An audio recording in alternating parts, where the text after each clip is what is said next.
We're good. All right, good morning. It's April the 9th, 2024, and I welcome everybody to the meeting. Calling the meeting to order, let's rise and join the board in the Pledge of Allegiance. I pledge allegiance to the flag of the United States of America and to the republic for which it stands, one nation under God, indivisible, with liberty and justice for all. Amen.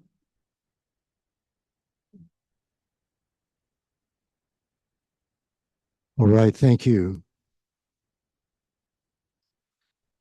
So we have a quorum. Director Gray is not with us today, had another obligation, but we will mosey on without him and no doubt do an adequate job. With regard to the president's report, I think the main thing I'd like to report on today is our good fortune that we're actually having rain this weekend. Perhaps about 3/4 of an inch. It'd be nice if it were a little bit more here in Cambria. I just want to encourage people. I know a lot of folks have already been doing this for ages, which is starting with the Pleistocene age, but no, I'm just kidding. But we've been doing it for a long time. But if you have the opportunity, give it some thought. And where you see that rain is going to be collecting off your roof or wherever, take a trash can or a bucket or something like that to collect some water so you can either water outdoor plants or indoor plants or whatever with that water in the future. So that's my president's report. Any other board member communications that you'd like to mention? No, I don't see. Okay. Well, then let me mention one more thing. You know, this Saturday, and that's the day that it's supposed to rain the most, the nonprofit organizations will be meeting right over here in the Pine Dorado area from 11 until 2. I believe there's about 18 different organizations that serve this community in a very thoughtful and heartwarming way.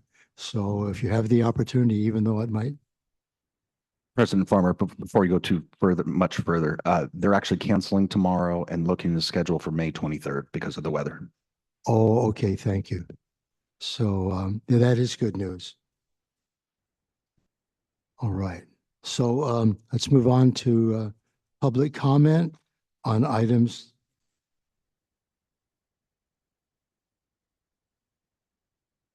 All right. That's why we have Vice President Dean here. Agenda review, anything anybody else would, anyone on the board would like to bring up and do something a little bit different?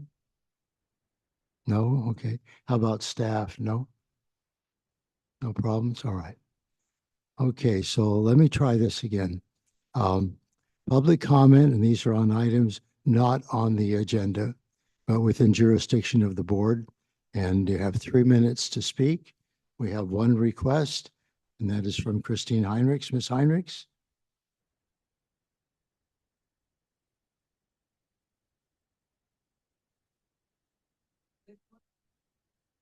Good morning. Just because the outrages of Minnesota are no longer in the headlines does not mean the problem of the Trump administration's occupation of American cities is over. As Bernie Sanders said, courageous groups in Minnesota who fought back against the ICE occupation of that city showed us what grassroots activism can achieve. ICE's budget has gone from $6 billion to $85 billion, more than the annual budget of all federal law enforcement agencies combined. The agency is now attempting to buy warehouses to use as concentration camps. Activism in small communities such as Merrimack, New Hampshire, has shown that speaking out can stop ICE. Our own San Luis Obispo Board of Supervisors acted this week to restrict ICE activities to the legal minimum. Staying silent gives assent to masked thugs abducting people from their homes, jobs, and off the street, putting children in detention. Don't let another month go by without putting Cambria's CSD on record. You will show your support of the hundreds of Cambrians who came out to demonstrate on No King's Day. You have all taken an oath to uphold the Constitution. Troy Edwards, National Security Supervisor for the Eastern District of Virginia, resigned from the Justice Department when the administration pursued baseless charges against political critics. He said, "I find it incumbent upon all of us who take that oath to use it as a touchstone for everything we do, every case, every investigation. Is it upholding that oath? If I stayed, in my view, it would not be upholding my oath because I would not be standing up for fact and law, which is what I did for almost 10 years in the courtroom. To uphold it, I needed to leave. I'm doing it through the lens of trying to stand up for my oath and call out what's happening to our institution and our Constitution.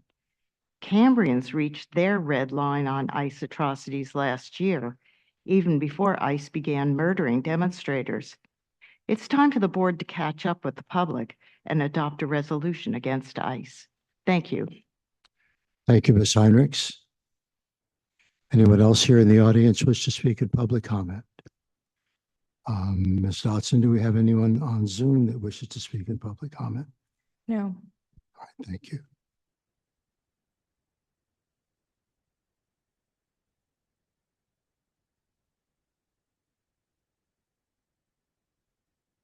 All right, let's move on to public safety. Is Commander Abbas from the Sheriff's Department available, Ms. Dotson? Yes, sir, I'm here. Commander Abbas, good morning. How are you? How are your staff doing? Well, and my staff is doing well. I appreciate you asking, and good morning to the board and to the rest of the community service district. Looking at our calls for service for the month of March, we had a total of 205 calls for service, which was down slightly from 215 in 2026. Of note were 24 preventative patrol activities and 21 enforcement stop. And that is what I have, unless anybody else has anything for me. Well, that's a pretty quick report. Do any of the directors have any questions to Commander Abbas? It's nice that you don't have anything interesting or unique that we could have a conversation about, which means for the most part that things are going fairly well. Things are going fairly well. I guess of note would be we have several deputy trainees, so deputies that are in the training program to be and are being evaluated against the standard of competent solo beat deputy. So currently out of the coast station, we have a total of 4 deputy trainees. They'll be doing a rotation shortly, which will bring us down to, I believe, 3 trainees with the goal again of having them complete the approximately 6-month training program and release them to full duty as competent solo beat deputies between the 3 patrol stations in order to, again, increase our staffing and provide better service to the communities that we serve out of the coast station. Well, I wish you all the best with your trainees and all the best as we move forward here, and let's be as safe out there as possible. Yes, sir. Thank you very much. Thank you. Have a pleasant day. Thanks, sir. You too, and the board as well. Thank you. All right. Is Commander Januso from the California Highway Patrol available? he's not. All right. Thank you. And I believe Fire Chief Michael Berkey is not available today as well. Yes, he is. Oh, he is. He's on Zoom. Via Zoom? Okay. Well, my apologies. Michael, good morning. Chief Berkey, good morning. How are you? Good morning, everyone. Thank you for having me. I apologize for not being there in person. I'm in a class at the moment, so I wasn't able to attend in person. But for my fire chief's report for April, for March, we had a total of 84 incidents, 0 fires. We had 59 medical emergencies, 4 hazardous conditions, 11 public service assists, and 10 false alarms. So for comparison information, we served 59 residents. We had 34 non-residents. For March of 2025 total, we had 87 total incidents. So we're right on par for where we should be in at least for March. Our year to date for 2026 is 277 total calls. For 2025, we're at 194. So for the month of March, our training for the crews focused mainly on large area search. forcible entry and off-road driver training. As you know, we have our new Type 5 that we're trying to get into service relatively quickly, especially before quote unquote fire season. And so those guys have been working diligently to get training to get that vehicle in service. For public education interaction, we have two events that I'd like to kind of plug a little bit here. One is the emergency preparedness event for April 18th. That's coming up rapidly. General Manager McElhaney can elaborate on that a little bit. We have Katali Consulting coming in to do a great presentation. We've been in contact with him the last couple of weeks, and I'm really excited about his presentation. Also, there's free go bags. Again, that's free for the community. First come, first serve, I believe. Correct me if I'm wrong, GM McElhaney. I think we have 400, correct? Available. So again, that's first come, first serve on that. And then again, we're going to have there's going to be CPR demonstration there. Our neighborhood liaisons will be there promoting their go bag kind of readiness. So I'm excited about that event, and I look forward to the community's participation in that. Another event we have coming up very soon, right after that, would be the Cambria Fire Department Open House. That's on May 9th. And again, same thing. We're going to have a lot of good educational topics that are going to be covered that day, as well as having the basically our allies throughout the county. Our county OES will be there, CAL FIRE will be there. We'll have all of the entities that we had at our emergency preparedness events last year. They're going to be on site to answer any questions that the community may have. So I'm looking forward to that event and the participation of the community. As I'm moving forward here, so I've got under public service, we had defensible space residential inspections. We had 6 of those. We had 2 smoke detector changes and carbon monoxide detector changes, and then 6 business inspections. That concludes my report for the month of March. I did want to highlight a call that we had. This was actually in April, is just last week, but I just wanted to emphasize or bring the attention to the community. We respond outside of the area sometimes for mutual aid or auto aid calls, and this one was extremely important as our equipment that we carry on our engines was used primarily to do rescue, and it was up the coast just past San Simeon. There was a vehicle over the side, and the importance of this call was that our CAL FIRE unit that's normally here wasn't available, and they had a cover unit here that didn't have any rope or rescue equipment on it. So it was imperative that we responded to that, and we were able to bring 4 victims up from the cliff back to safety. And luckily they were all non-injury, but the rescue was absolutely imperative. And it just emphasizes the importance of the equipment that we carry on the engine and our mutual aid and auto aid agreements that we have with our county. That concludes my report, and I'm open for any questions. All right, thank you, Chief Berkey. Any of the directors have any questions for the chief? Yes, Director Thomas. Thank you, President Farmer, and excellent report. Thank you, Chief Berkey. Just a couple questions about these 2 events coming up, especially the one a week from Saturday, the evacuation preparation. With the time frame, looking at 9 to 5. But doesn't matter what time you show up, what time you come? Are there specific presentations where you really might want to be here at a certain time? And the same question for the one in May, but first on. Thank you, Director Thomas. I can tackle the first, and then Chief can cover the second. So for the emergency preparedness event, evacuation preparation event, we have Katali Consulting, who is a retired LA City firefighter that actually worked with on the educational side at Oxnard College. He taught a lot of the fire academy and the professional courses there while I was teaching EMT. And he's going to be doing a preparation seminar, let's say from 9 to 11. And then in between that is a break where our community liaisons will be demonstrating their go bags what's in them, the right things to put in them, how you develop your own go bag. And then we'll have our bags for the community. Again, first come, first serve, we have about 400 of those. So the chief is accurate there. They'll do that all the way until 1 o'clock, where he'll repeat that same lecture seminar that's very interactive, PowerPoints. And then after that, we'll do the go bags again. So it is kind of a free-flowing event, short of those 2 distinct times in which we're doing those presentations, those lectures. But he's probably one of the best lecturers I've been around in my career. So it's going to be really worthwhile. And he was in LA City when we had some very large disasters like the Northridge earthquake.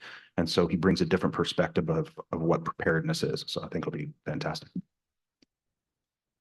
That's great. Thanks. It sounds like don't miss 9 to 1 or 1 to 3. Thank you. And then on the May 8th, is it the May 9th open house? Anything similar, or is it just come and go? Chief, you want to tackle that? Yeah, thank you. And so it is very similar. So we don't have the May 9th event's going to be more free flowing. There will be demonstrations throughout the day, and those have yet to be determined the time and what time those events are going to happen. But that's information that's going to be sent out shortly as soon as we get those solidified. But for the most part, that's going to be more of a free flowing day. So the public can come in the morning and do station tour and walk around and ask the booths will be set up all day for the questions, but the demonstrations there will be throughout the day times for those. Hopefully that answers that question. Thank you. Yeah, Chief Berkey, I'd like to ask you just briefly, if you would, under training. So you have large area search, forcible entry, and off-road driver training. Could you, like I said, just briefly explain those 3? Absolutely. And so the large area search is for bigger kind of structures that, such as a school or a gymnasium or anything that potentially could have a lot of people in there, that we have a large area. And even the vets hall would be another example. If there was a fire in there that we had to typically what we do is in a residence is we'll come in and we will usually follow the perimeter of the building. Well, because that's kind of been determined that most of the time that's where people will be. So we'll follow that perimeter of the building, but we have to somehow reach out to the center of the building as well to search that area. So those techniques are what they're training on, and how to effectively cover the entire. I mean, just if you look at the vets hall in general and see how large that area is, 1 person, 2 people aren't going to be able to reach to the center of that if they're next to the wall. So those techniques are what they're training on to be able to make sure that they ensure the coverage is adequate and that they rescue all victims in that situation. Forcible entry is something that we do very often. So obviously all doors have locks for the most part, and so it's just different techniques on how to breach those locks. And sometimes, there's different doors, whether they're metal or they're wood, heavy construction. All of those techniques is what they're training on, and the different types of doors and how to breach them, and also windows, garage doors, all of that kind of is what they're really focusing on. So the off-road training, that was again focused on the Type 5. It's just a technique of, on road, on pavement and on dirt is completely different when you're dealing with emergency vehicles. And so our water tender is something that they've been using quite a bit off-road, and that's just due to the rural nature of our county and the rural nature of fires and being able to get water out there. However, the Type 5 presents a little bit different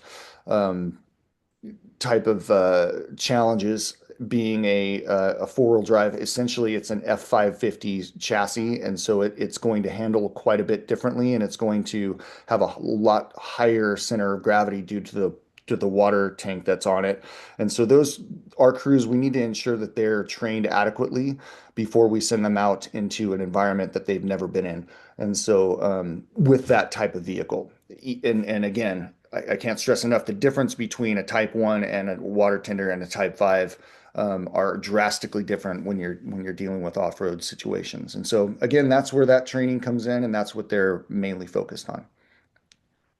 All right, Chief. Well, thank you very much. I don't know what class you're taking right now, but I hope it goes well. And Thank you you're very much. and you're It's, more informed as a result. I appreciate it. It's the last of the fire marshal series, so more education. I believe education is power, and I'm really looking forward to finishing up this series. Thank you very much. You bet. You and your staff have a real good weekend, okay? I'll just follow up to that, President Farmer. Chief Berkey, as you know, has been dealing and been on the forefront of a lot of these defensible space, weed abatement, developed parcels, undeveloped parcels. And so now he's training himself all the way up to be an official fire marshal. So kudos to him. All right, thank you. All right, moving on to item 5, which is the consent agenda. We do have one public comment on consent agenda, but before we do that, on item 5A, any members of the board have any comments on any of the items on the consent agenda? Anything you'd like to poll or remark on?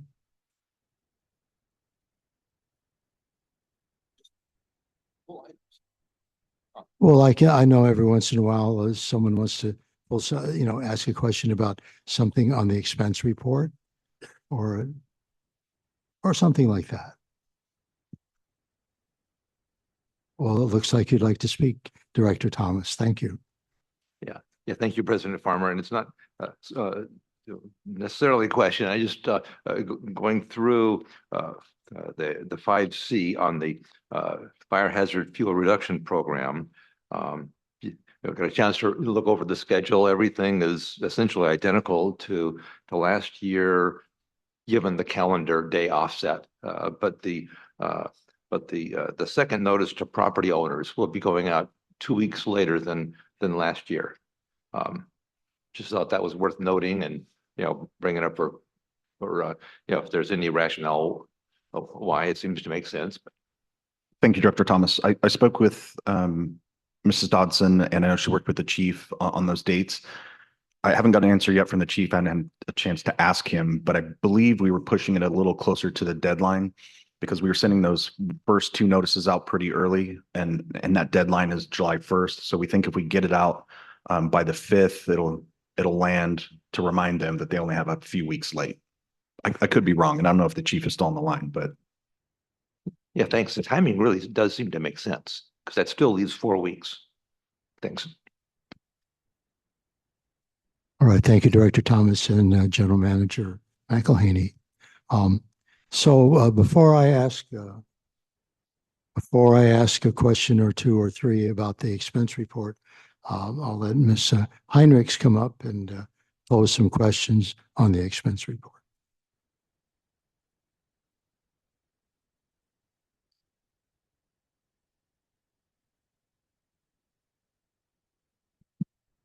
Thank you. Just one quick question. I'd like to ask why the staff buys bottled water for around $300 a month instead of drinking the water they produce for Cambrians. Do they know something they're not telling the public? Thank you.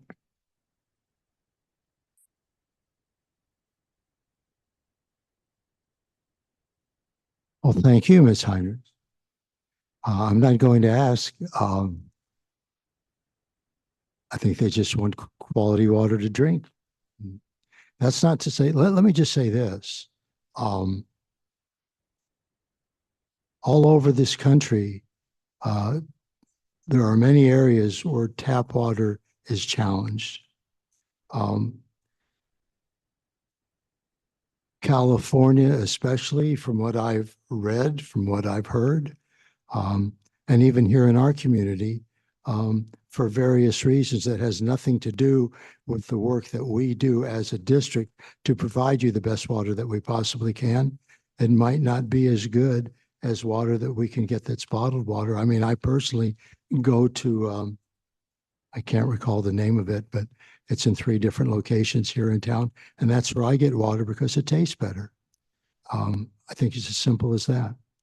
And I don't see any reason why the folks that work at the office shouldn't, staff, shouldn't have the opportunity to drink quality water. And I'm sorry that the water that's provided from your tap isn't as good, but it has nothing to do with the work that we do. I mean, I could even ask Utilities Manager Green on this subject if you'd like to pursue this at all, or would you rather not? I mean, I'll broach the water quality topic. So the aquifer, our primary aquifer, which we get 80% of our water from, is the San Simeon aquifer, right? So our constituents in there are very low.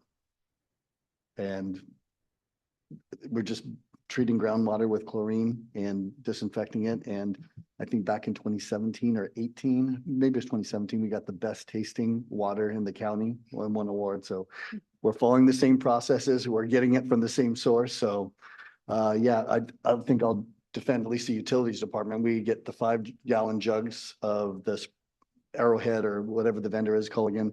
And we put that in big jugs when we go out for these long days when we're out in the field. We don't have the chance to go back and fill up tap water. When you're repairing a water line, you shut off the water. So and that's some of the reason why we pack that water in larger containers to keep it cool for the operators out there in the field. All right. Thank you, Mr. Green. And yes, Director Dean. I think we also provide bottled water for the fire department to carry on their trucks, don't we? That is correct. Thank you, Director Green. So I'd like to ask a couple of questions about items on the expenditure report. Let me go to page 19. Excuse me. My apologies.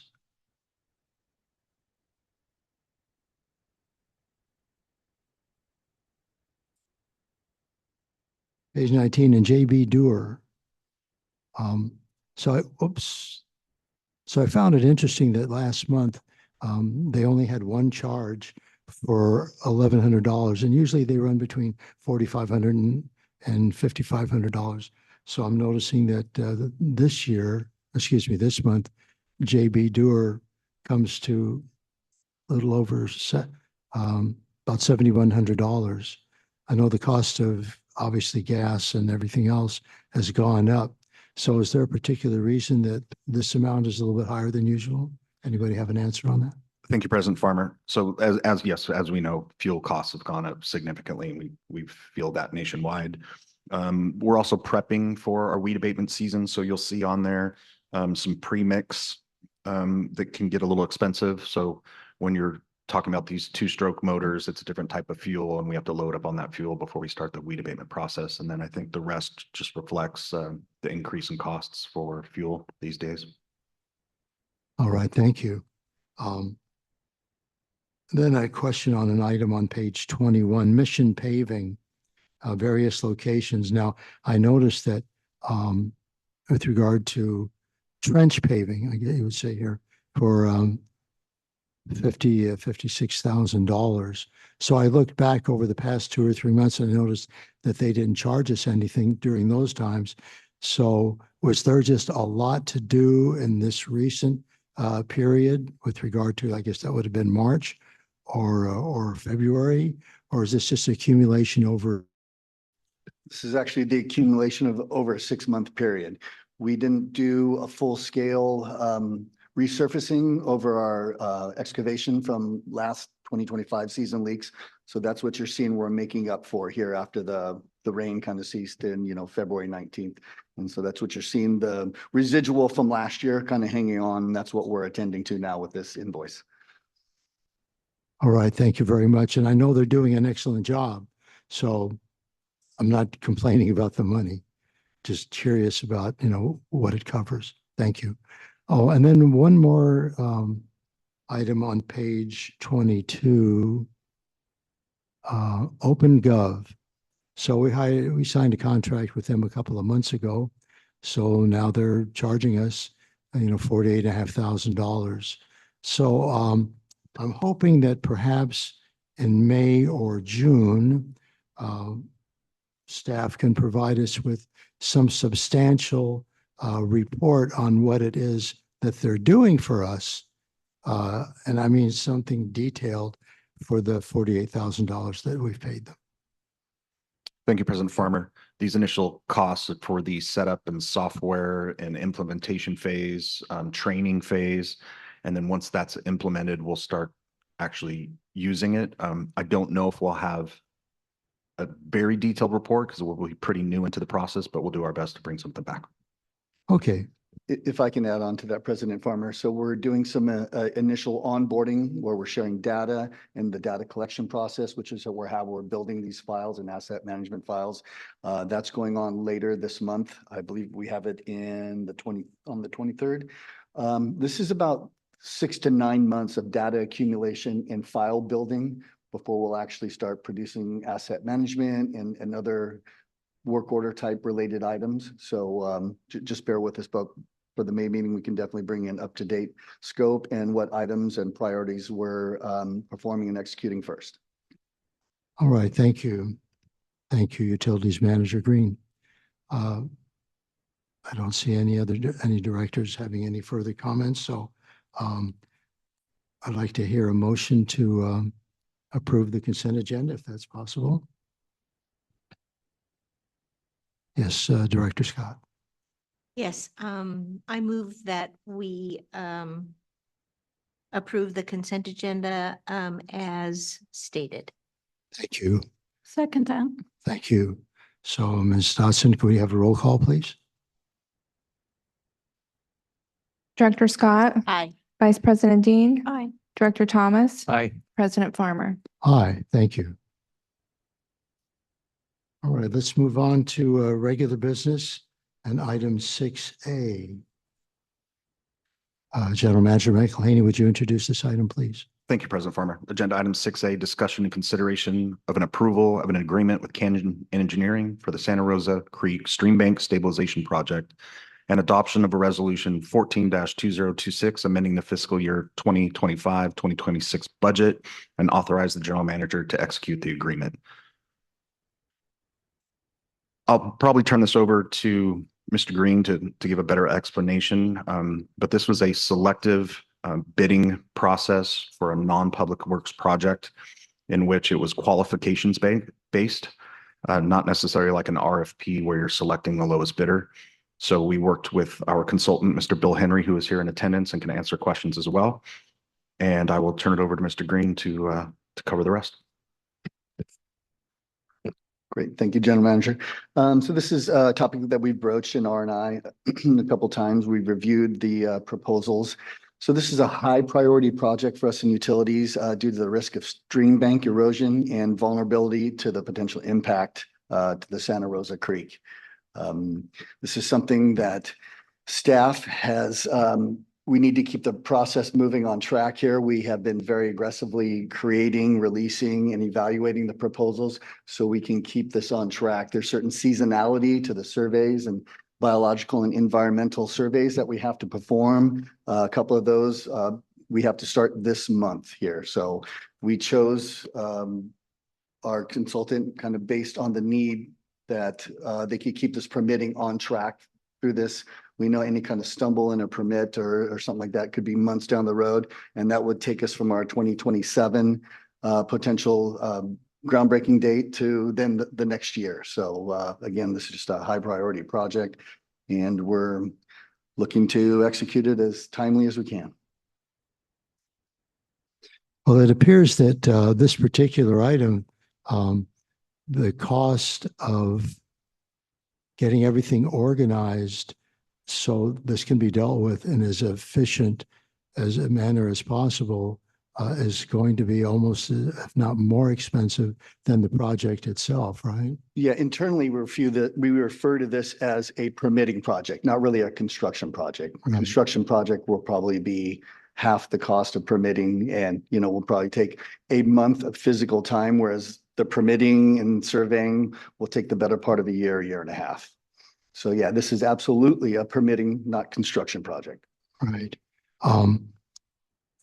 So first, let me ask any members of the board if they have any comments to make before I ask. We do have a request for public comment on this item. So any board members wish to speak on this? Yes, Director Dean. I've been demoted. You've Director Deaned me. Oh, excuse me, No. Vice President Dean. And I should say that Vice President Dean is the R&I committee, of which he is the chair, reviewed this item before it came to us. So I'm sure you want to comment on that. Yes. Yes. So we reviewed all 4 of the proposals received. Canon Engineering provided the most thorough, detailed submittal, and we've had a lot of experience working with Canon Engineering with environmental studies, permitting, all the other analysis and specification building of the plan. And they seem to be the most qualified of any of the ones that a proposal. And they were also the one that could get to it the quickest. So I think with our past experience with them and how thorough they were with what they proposed to do, I think this was a good choice. All right. Well, thank you, President Dean. I figured since I dropped the ball the first time, I'd give you an even better promotion. So, all right. Thank you. Yes, Utilities Manager Green. I know Mr. Henry is here. I think, yeah, can we bring Mr. Henry up, who's experienced many of these projects? Mr. Henry, if you don't mind, just a moment. We have a request for public comment on this item. So why don't I let that person go first? And if in fact she has a question that he can address, let's do that. Do you mind? I don't think Mr. Green's too happy with what I'm just requesting here. I mean, I'll defer to you. I'll acquiesce to you, President Farmer. Okay, thank Whatever you. like. All right, so Ms. Heinrichs, why don't you come on up and make a comment on this item? Thank you for these explanations because they answer a lot of my questions. That was very helpful, but that information, of course, was not provided in the agenda, which provided other information. And I still have a question about why Stillwater Sciences bid was twice Canon's and Geo's bids, and more than twice Tri-Hydro's bid. Stillwater does have a lot of experience at Santa Rosa Creek since they've been the company doing the in-stream flow study. That would seem to give them an advantage, but I don't know what the details were. The staff narrative finds the proposals of all the bidders competent. All firms demonstrated a track record of successfully delivering comparable stream bank stabilization projects. Proposals were consistently strong in the technical approach category, all vendors showing a clear understanding of the site-specific physical conditions and regulatory constraints. Canon's bid is more than $86,000 more, which you've given some reasons, their ability to respond quickly. But in the past, the staff has previously maintained rigidly that any bidder other than the low bidder can only be selected when circumstances justify it. In the past, the staff even recommended a legally dubious contractor based on a minimal difference in cost. So I'd be pleased to hear more discussion of this. Thank you. And I look forward to Bill's presentation. All right, thank you. Director Thomas, you wish to make a comment? Yeah, thank you, President Farmer, and probably useful prior to Mr. Henry's discussion. But I essentially had the same question and wanted to hear more clarification and details regarding what are we getting for the additional $86,000, you know, a clear, distinct description of the value differential. If the NGO bid was, I'm sorry, if the tri-hydro bid was inadequate in some way, or, you know, really what are the drivers of recommending Canon? All right, thank you. Yeah, listening through the R&I meeting, there were, you know, it was brief. I heard no questions on that. So I think this is our only opportunity to really understand that, you know, what that value proposition is and why it's justified. Thank you very much, Director Thomas. Mr. Green, would you like to respond? Sure, yeah, I'll begin my response, and I think we can bring up Mr. Henry and can validate some of my statements there. So Canon was the only consultant who did not require significant contract alterations, which can be a lot of staff time and legal counsel costs while we're trying to negotiate that. And some of those negotiations in our past have taken the better part of a month. And again, we don't have that kind of timeline. Canon also came to the table with a VSRP and an emergency plan for mitigation should we have an emergency event this winter. They were the only vendor to do that. The project, again, has an aggressive timeline. Change orders for increased scope could delay breaking ground on the project. We know that Canon has the expertise and the talent pool internally to handle every permitting and compliance, federal, state complexity in-house. Also, they did the best job demonstrating working with key stakeholders and agencies like Army Corps of Engineers, county, et cetera, for permit acquisition. And their CM for the project has been doing this specific duties for 40 years at Canon. So we have a lot of experience with Canon. They've always produced in a timely fashion, meet or beat expectations for deliverables. So there's just some other reasons. Tri-Hydro, a newer company. So first of all, we had 4 fantastic bids. I was really pleased to see we got the quality bids we received. Quite a disparity in costs from the lowest to the highest there. I think if you take out the low and you take out the high, you have 2 bids that are separating at about $5,000 each. And those are your 2 most accurate bids there.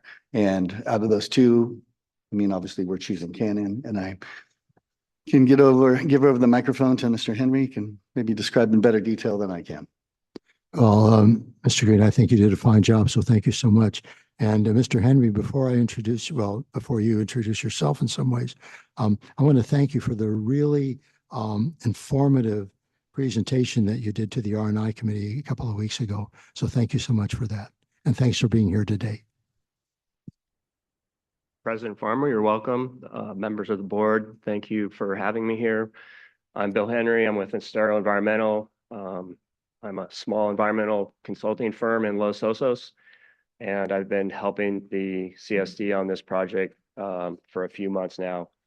I think maybe a good place to start would be to talk about why Stillwater had a higher price than the others. There's I guess some subjectivity in putting together these cost proposals. And having been a consultant myself with a corporation for the past 35 years, there's a lot that goes into the proposals. As Jim said, the proposals were all very good. And what happens in some cases when you're putting a proposal together, especially the costing of the proposal, is discussions among quite a few people as to why a cost should be something for a process such as permitting. With permitting, with the agencies, in this case, the county, California Department of Fish and Wildlife, Regional Water Quality Control Board, Army Corps of Engineers, when a consultant's sitting down trying to figure out costs, they often base that cost on their particular experiences with those agencies and the projects they've worked on. So for instance, if they haven't had as much experience working with those agencies, their costs can vary in one direction or the other. That's why we focused in on for instance, Cannon's experience with these projects, designing and permitting these projects and doing the environmental studies for these projects, to make sure that their experience was relevant and applicable to the Santa Rosa Creek Stream Bank Stabilization Project. From that experience, you can get a good feel as to the logic behind why they're costing projects the way they cost them. And so that was a very important consideration in choosing Cannon. And hopefully that answers the question as to why Stillwater was a higher price than the others. The other question related to what are we getting, what's the value proposition, I guess you could say, with respect to Cannon being $86,000 more than Tri-Hydro. In our opinion, after looking at the detailed proposals, Cannon's proposal added value from the standpoint, well, quite a few standpoints. From a project manager qualification standpoint, that particular individual's experience on applicable projects in this area, working with the agencies that will be permitting this project, and also very importantly, putting together a very qualified team. What we're looking at here with the Cannon proposal isn't just Cannon doing all of the work, it's a number of other consultants. They've brought on a local firm, technical, excuse me. They have a lot of experience doing stream bank work, waterways consulting, hydrological modeling, and SWCA environmental consulting for the biocultural permitting in CEQA. So we look at a lot of different factors, and we are of the opinion that the team that they've put together, the experience that they've amassed, particularly over the last 5 years, made them the highest ranking team. Cannon has been involved with quite a few projects here locally, for instance, with the city of San Luis Obispo, working on stream bank stabilization projects that were a result of the 22-23 floods, which was, well, the 2023 winter season, I should say, which is the winter season which damaged this particular section of Santa Rosa Creek. So that experience also very relevant, very applicable. Well, let's see here.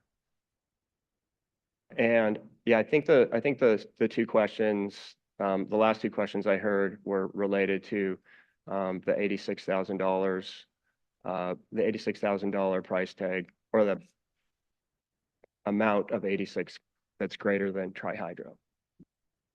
So I think maybe I can continue to add value by hopefully answering any other questions.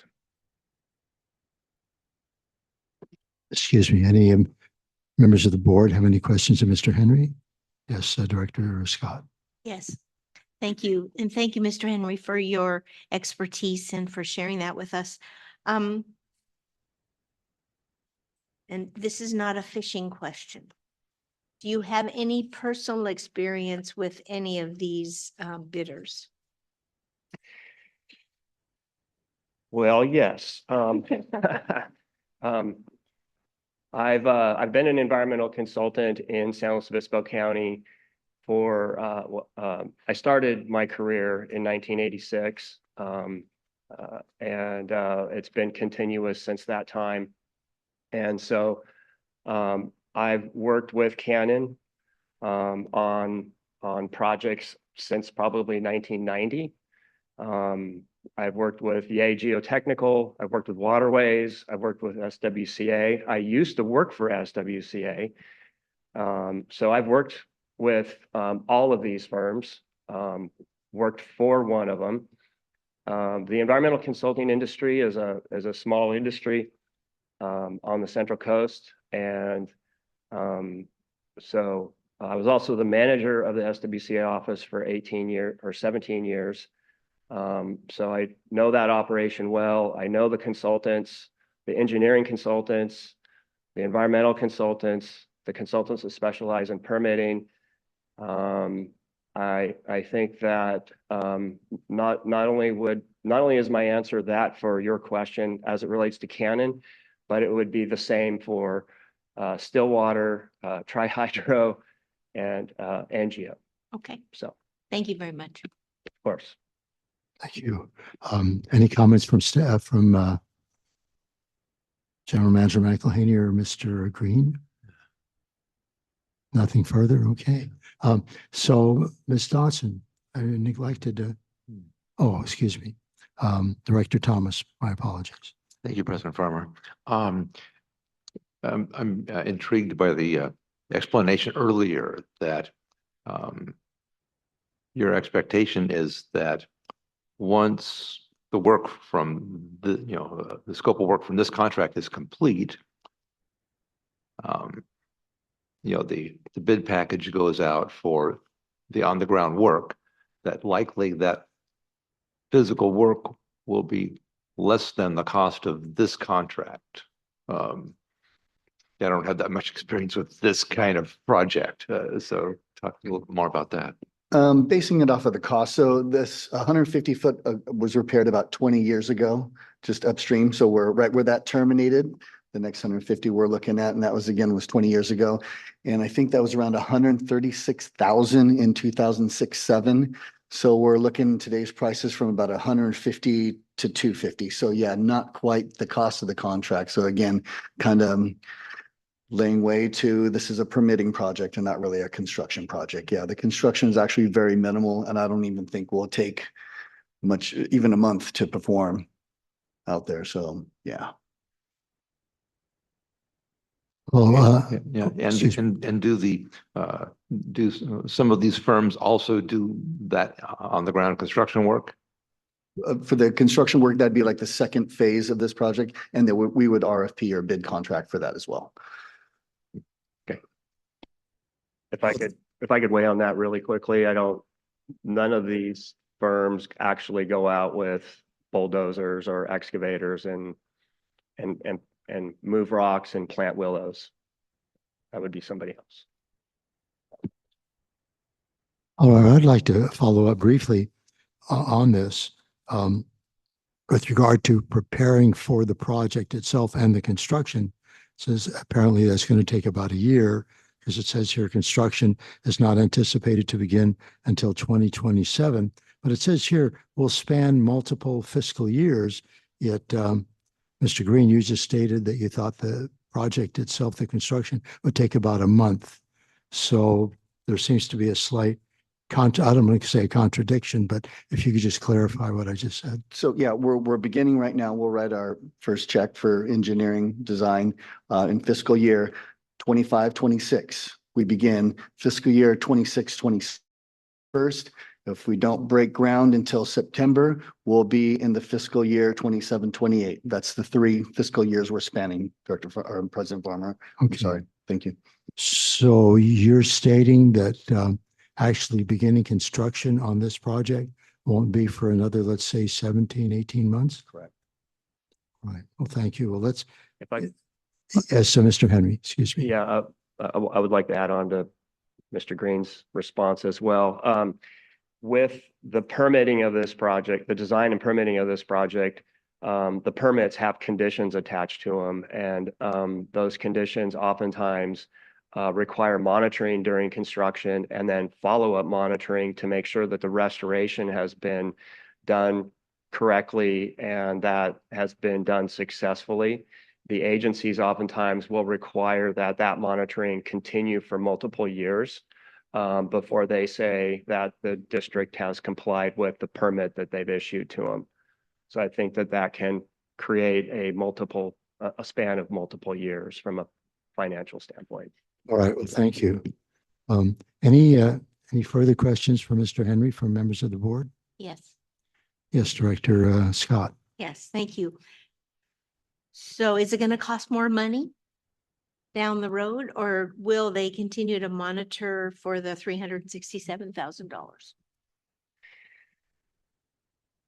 What we know will cost more money is the construction process. Right. And the that construction process, we haven't had discussions in terms of how that RFP will look, but perhaps it will include construction, the restoration of the site, and the follow-up monitoring to make sure that restoration is successful as one price that's perhaps phase two to what we're looking at, this being phase one, the Okay, design. So it'll be more money possibly than this, other than just the construction. Yes, And I think Tristan says he has Oh, something. yeah. yes. Cannon's proposal is a not to exceed amount. So for the design and the permitting, that is the fixed fee maximum that we'd be maximum we're looking at. Could well be a little bit less. Okay, thanks. And so what I think, to sum it up from a firefighter level, that'll cover the design and permitting, like Mr. Reaper is saying. But once we get into the construction phase and that RFP, that's where all that environmental monitoring comes in, and hopefully that RFP will capture all of those costs. All right. I do want to say one more thing. Sure, go right ahead. Okay, so this was not an actual RFP. That is correct. Okay, so that's why we're not held to taking the lowest bid. Correct, Director Scott. And I'll let Mr. Carmel jump in because he Okay. can articulate this better. Okay, thank you. Mr. Carmel.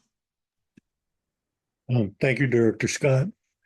Unlike construction contracts, which always are awarded to the lowest responsible bidder, government contracts for what are known as professional services, which includes engineering, architecture, environmental, and land surveying, are awarded based on demonstrated competence and professional qualifications rather than the low bid.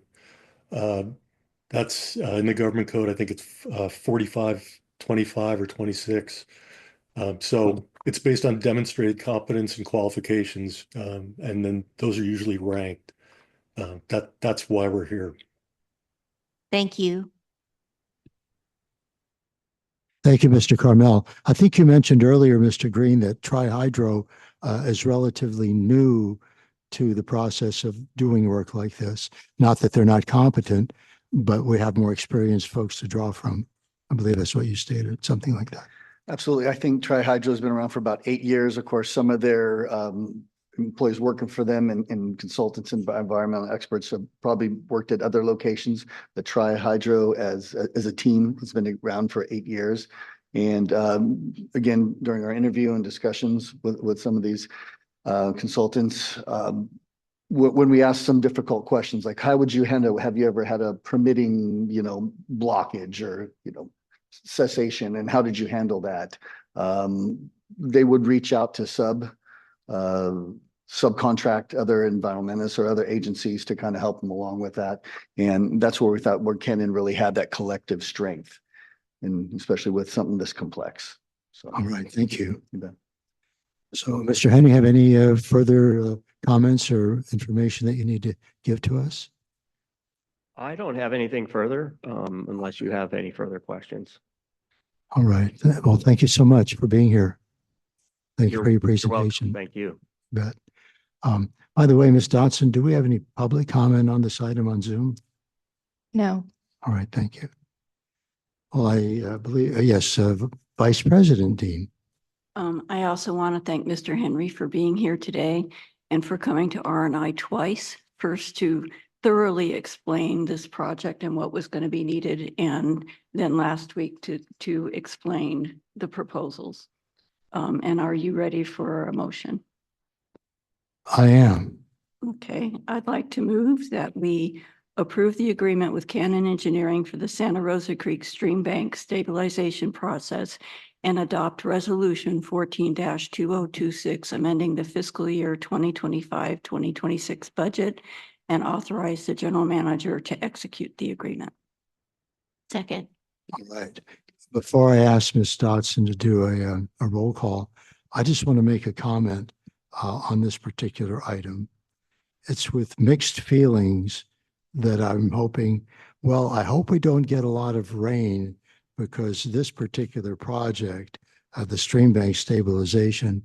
I mean, it's already quite problematic out there. And I would hate to see something further take place there that washes out the stream bank, gets out to the trail, and affects our collection system. But I would also hope that we get really substantial rain because we need it. So those are just my thoughts on that item. And with that, Ms. Dodson, if you would do a roll call, please. Vice President Dean, Aye. Director Scott, Aye. Director Thomas, Aye. President Farmer. Aye. Let's move on to, and thank you. I want to thank the board for some very valuable questions and comments. So thank you so much. Let's move on to item 6B. General Manager McElhaney, would you like to introduce this item? Thank you, President Farmer. Agenda item 6B, discussion regarding the Advanced Brine Treatment and Water Recovery Technology Evaluation Report and provide direction to staff for funding alternatives. So I'd like to preface a little bit because I know we're going to have public comment about the title. This was the title of the report that was submitted to NAUI and a peer-reviewed journal. And so that is why it's titled that way. I know people have issues with acronyms, EWS, SWF, WRF, and now ZLD. So I just want to preface that this is the title of the report that was submitted. We're not trying to bury the lead. This is zero liquid discharge. At this time, there's no direct fiscal impact associated with the item, but we did get some estimates about capital cost and operational costs moving forward. And this is one of the responses to the strategic plan in terms of how are we going to address the brine concentrate issue. And so the pilot project was successful. I do have Mr. Easter here to answer any questions, but essentially what staff is looking for direction is essentially, we understand as a district right now, currently financially, we don't have the money to fund this. We've already had conversations with the Army Corps of Engineers about potential funding because they were closely associated with some funding for the WRF. So we've had one meeting, we have subsequent meetings in which we'll see if we can seek out funding from the Army Corps of Engineers, and then we'll look at grants. But essentially staff is acknowledging that financially that we can't afford this technology at the moment, and wanted the board to be able to sit, discuss, and ask questions of Mr. Easter and provide direction on how you'd like to move forward. With that, I can turn it over to the board or to Mr. Easter. Well, I think what I'd like to do, and thank you very much, General Manager McElhaney. We do have a couple of public comments from members of the community or the area, I guess I could say. So I think I'd like to have them come up and speak first, because it may be that Mr. Easter or members of our staff can address whatever concerns they have. So Ms. Heinrichs, would you like to come up and speak on this item, please?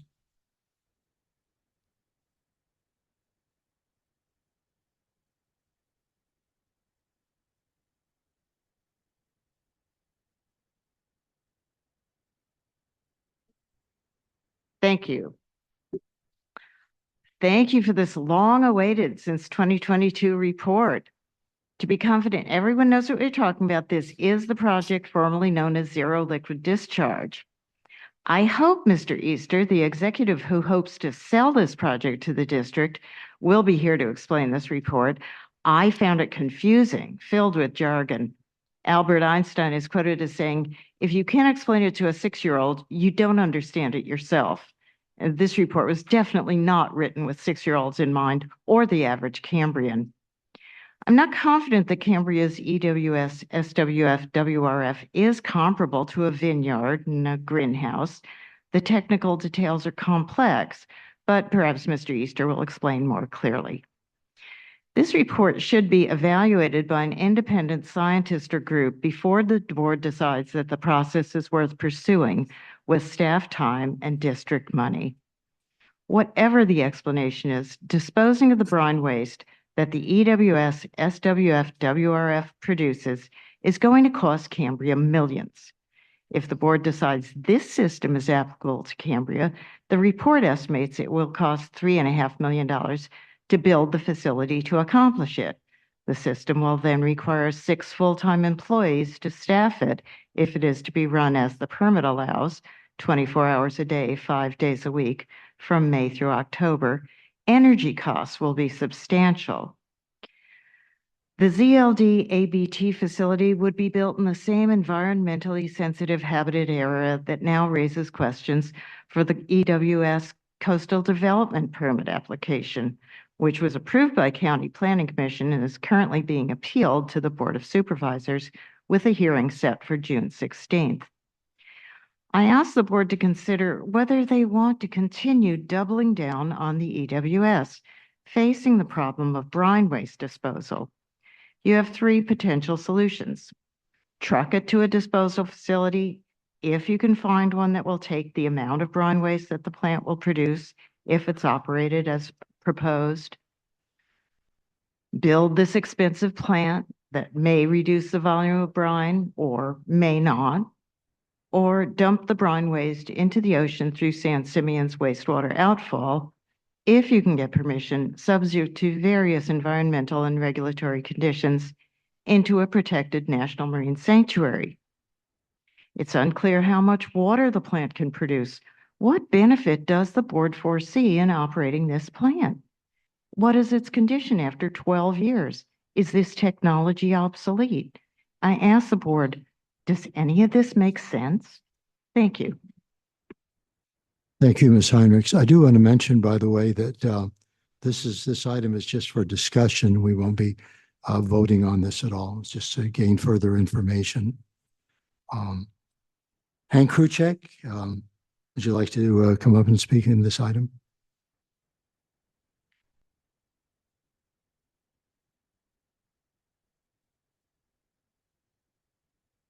Hold on just a moment while I make every effort. Okay. I'm 3 seconds off, so go right ahead, Mr. Kruchek. Okay. It's been a while since I've been before this illustrious board, so it's nice seeing most of you seen before. It's nice to see you again.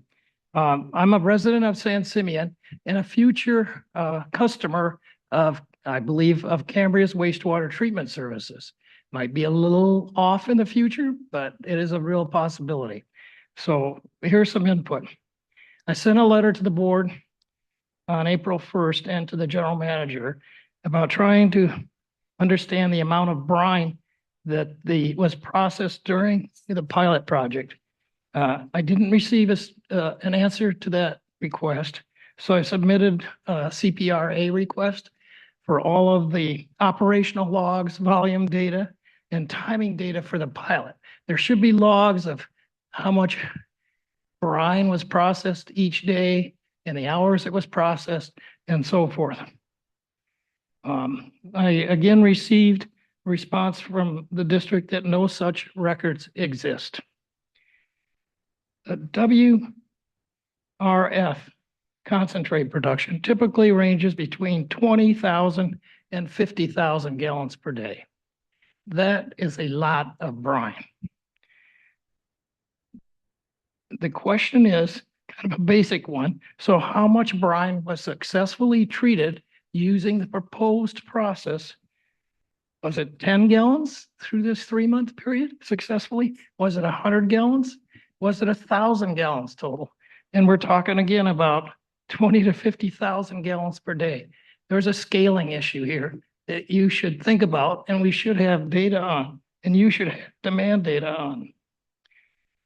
The board is being asked to move forward with funding options for technology without having the most basic information. These records must exist, and you, the client, are entitled to them. Please ask staff to obtain and release the pilot's daily operational logs, including hourly and daily volumes for the final WRF brine solution. I mean, you don't know if there's been only 100 gallons that were processed. All you saw was lab analysis. And yes, I am into numbers and I do have some engineering background, but I'm not a certified engineer. However, the basics are there. You just don't, you have no information on the scale of this pilot that's been made public.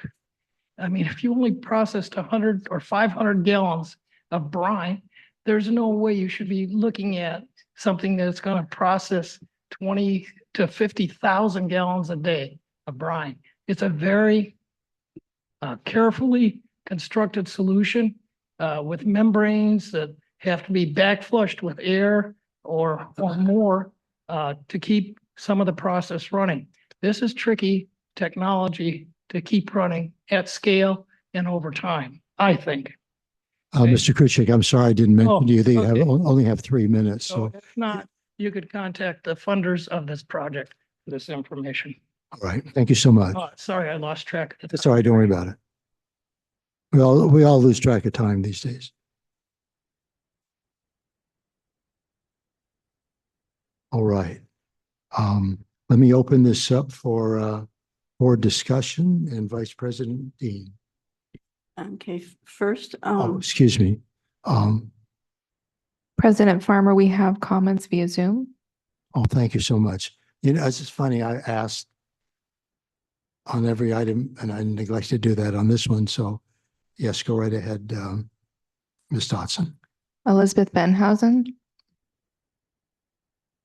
Ms. Bettenhausen, it's good to hear from you. Go right ahead. Thank you, Mr. President. I am intrigued to see this report today, and I looked up many of the acronyms. I feel somewhat more educated than I did, but I look forward immensely to your filing of this report. I don't care how it's filed, just so it's filed and you don't take further action on it, because the data in this report are insufficient, to put it mildly, to justify establishing a zero liquid discharge facility. So please follow your instructions for filing and don't do anything else. Thank you. Thank you, Ms. Bettenhausen. Do you have any further public comment? No. I mean, comment on this item? No. No, okay, thank you.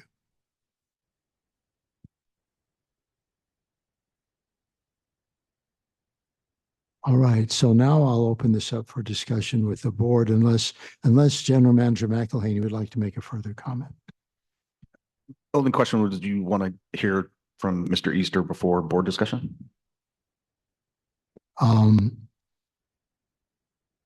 Thank you. Let me just ask board members right now, are there any comments you'd like to make before hearing from Mr. Easter? Director Thomas. Yeah, thank you, President Farmer. And you know, I'd like an answer to Hank's question. At 35 gallons per minute, you know, when the system is running of reverse osmosis concentrate, aka brine, roughly 2,000 gallons per hour.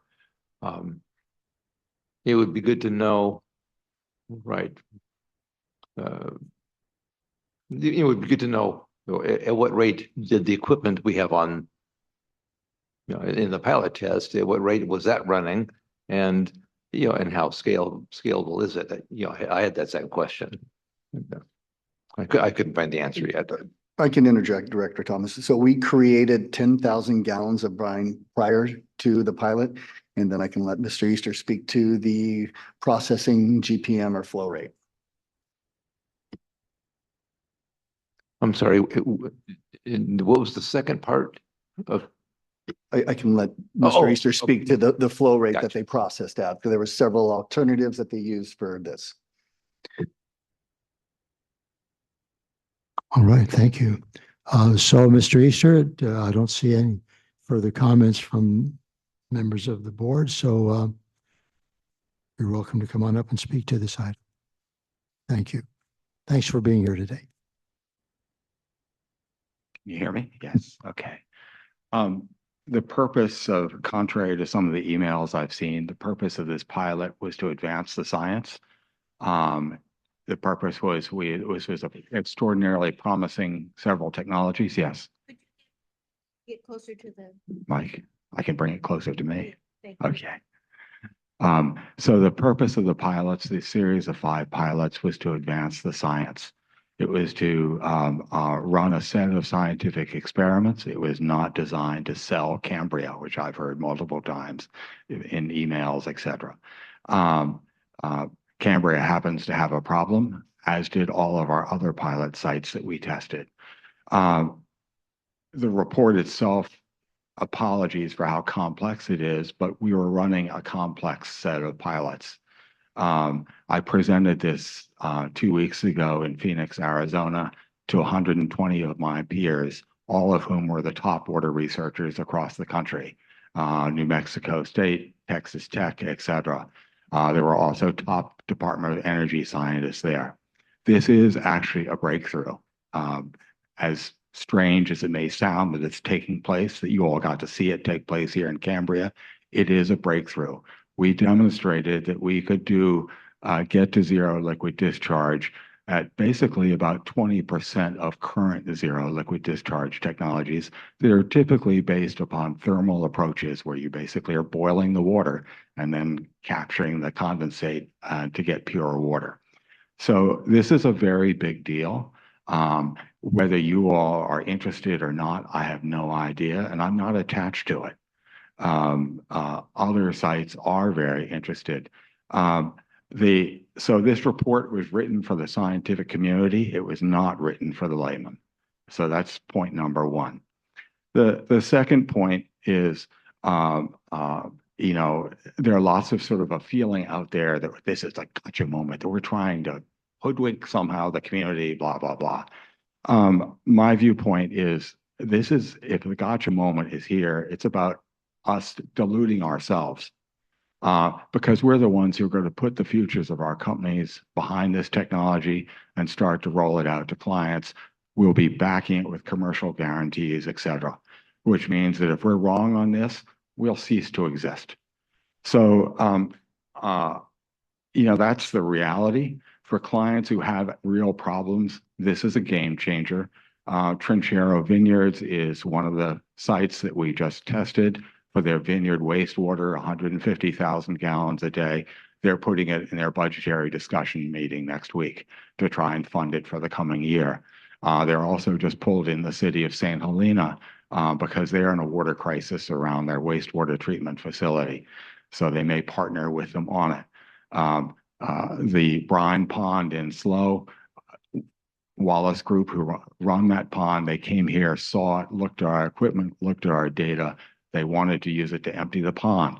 Doesn't make sense for them. Why? Because they just need to empty that pond. It's a one-off couple of weeks work. There's no way that the economics work on that. So this is a technology that's emerging. It has been peer reviewed by researchers from all over the country.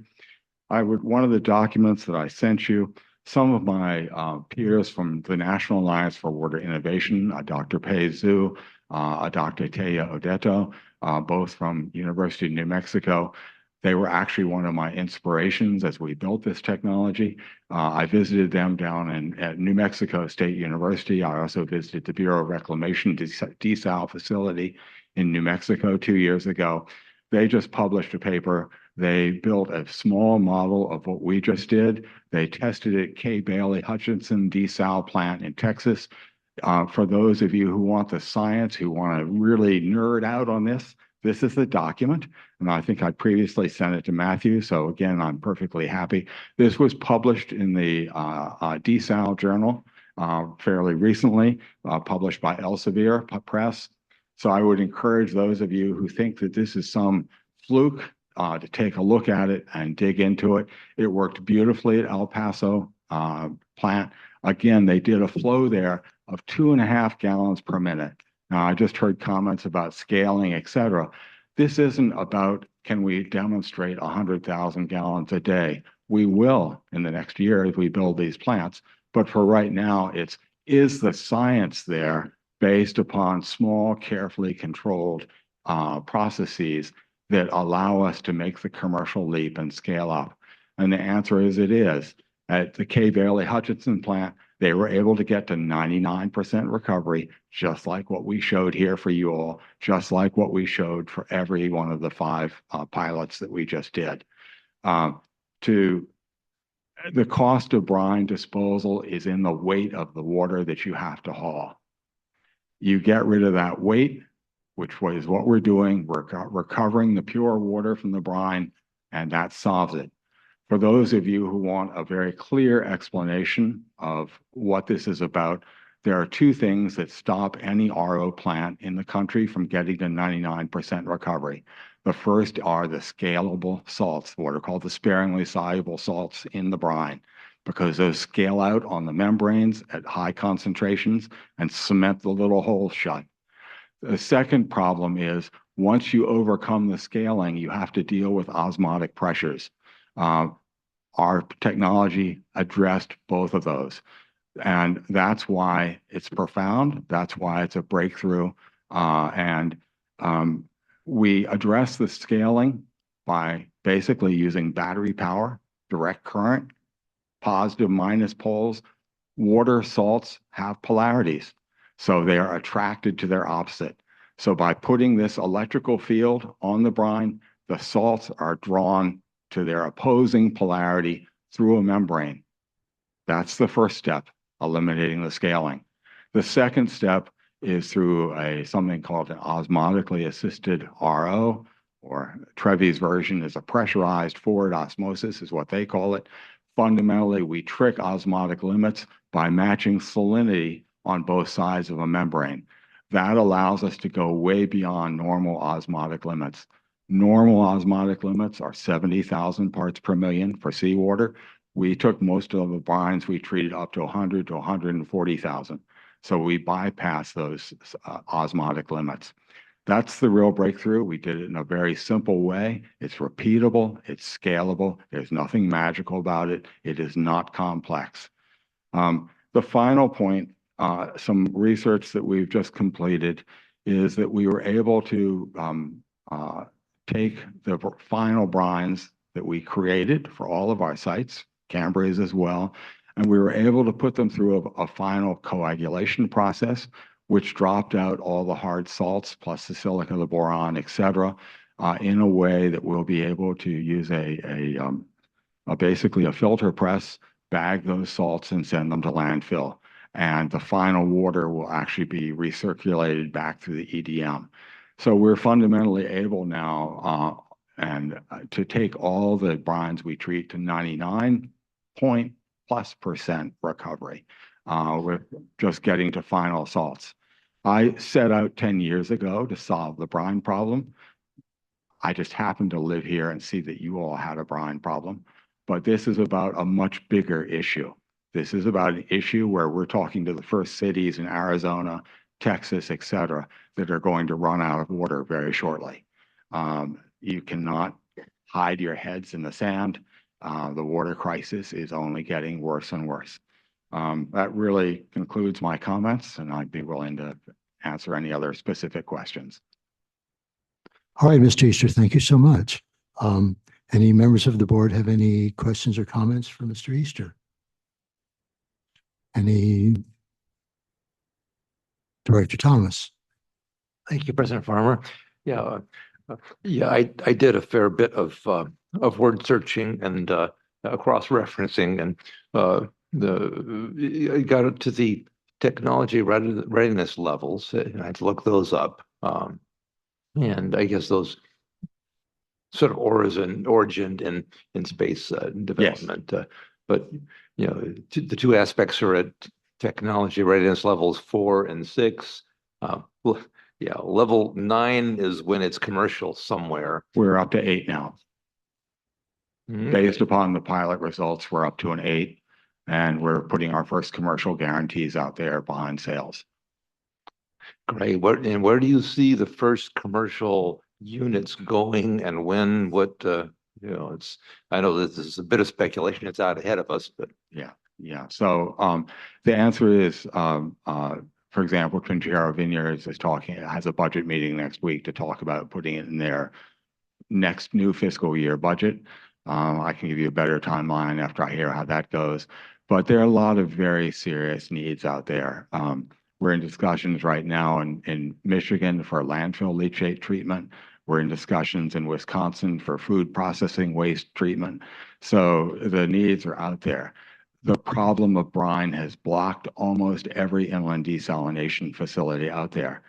You know, when I look at Cambria's RO facility, there's absolutely nothing wrong with it. It is state of the art. It's still state of the art. It was ahead of its time in terms of it. They didn't have a brine solution. That's the only real issue here. They thought that an evaporation pond would do it. If they'd only lived in Cambria before they made that decision, they would have realized we're in a fog zone and nothing dries well. So it is, it's unfortunate that the WRF has been labeled as, you know, a failure, et cetera. It's not. It's still a treasure that's sitting there waiting to, you know, realize its full potential. So it is, the key really for us has been to get enough experience with this technology to offer commercial guarantees and to feel that we can, you know, do that successfully.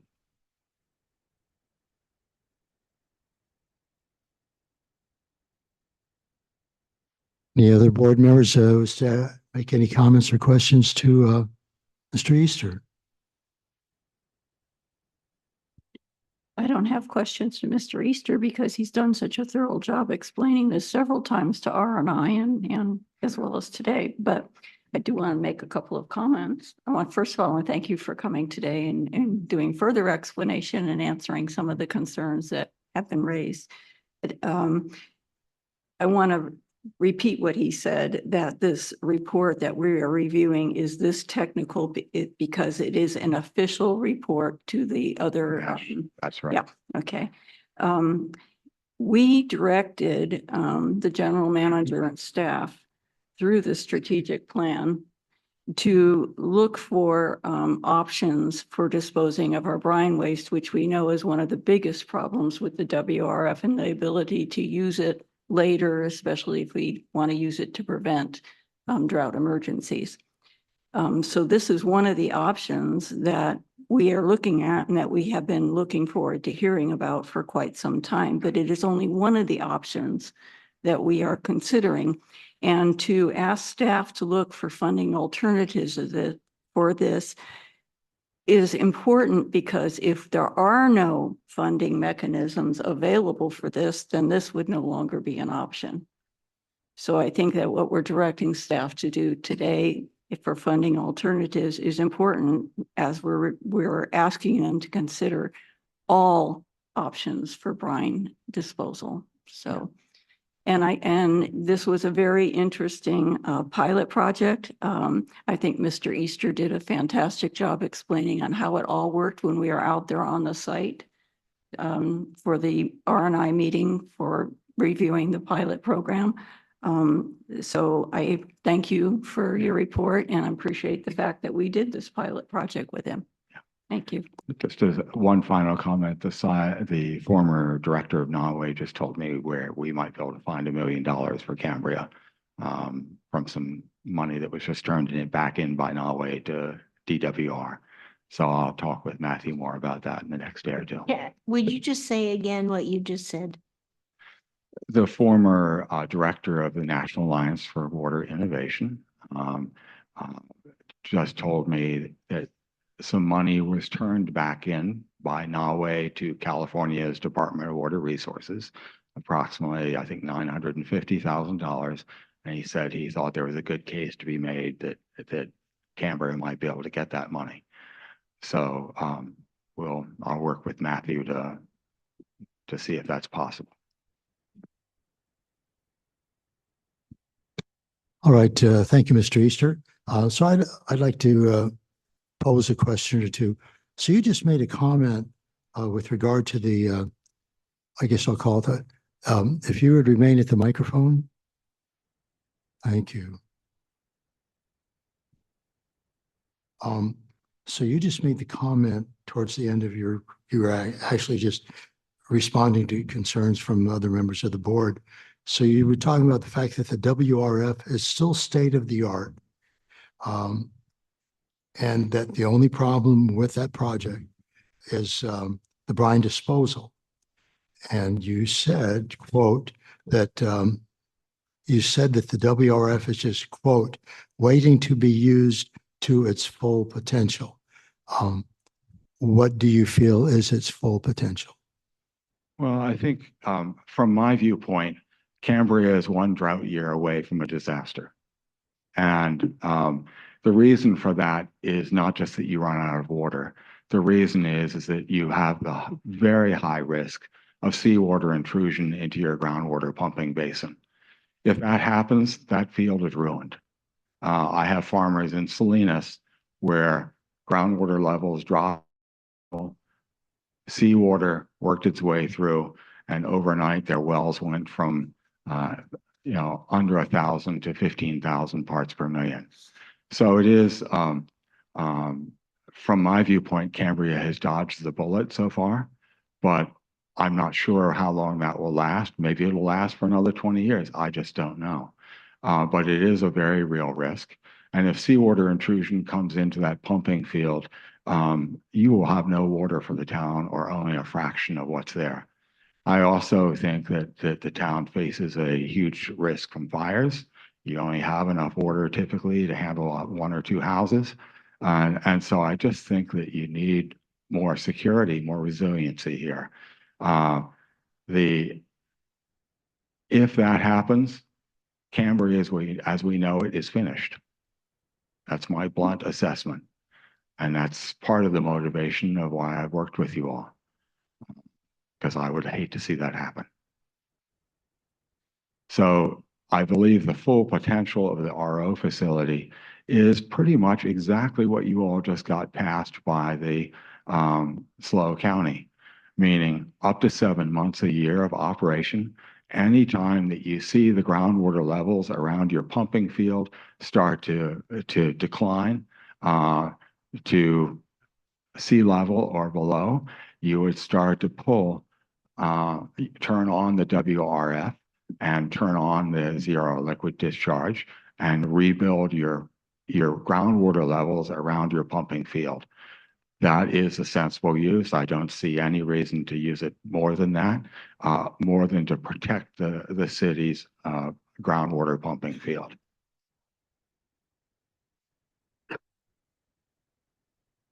All right, thank you. So let me just ask you, thanks for your answer.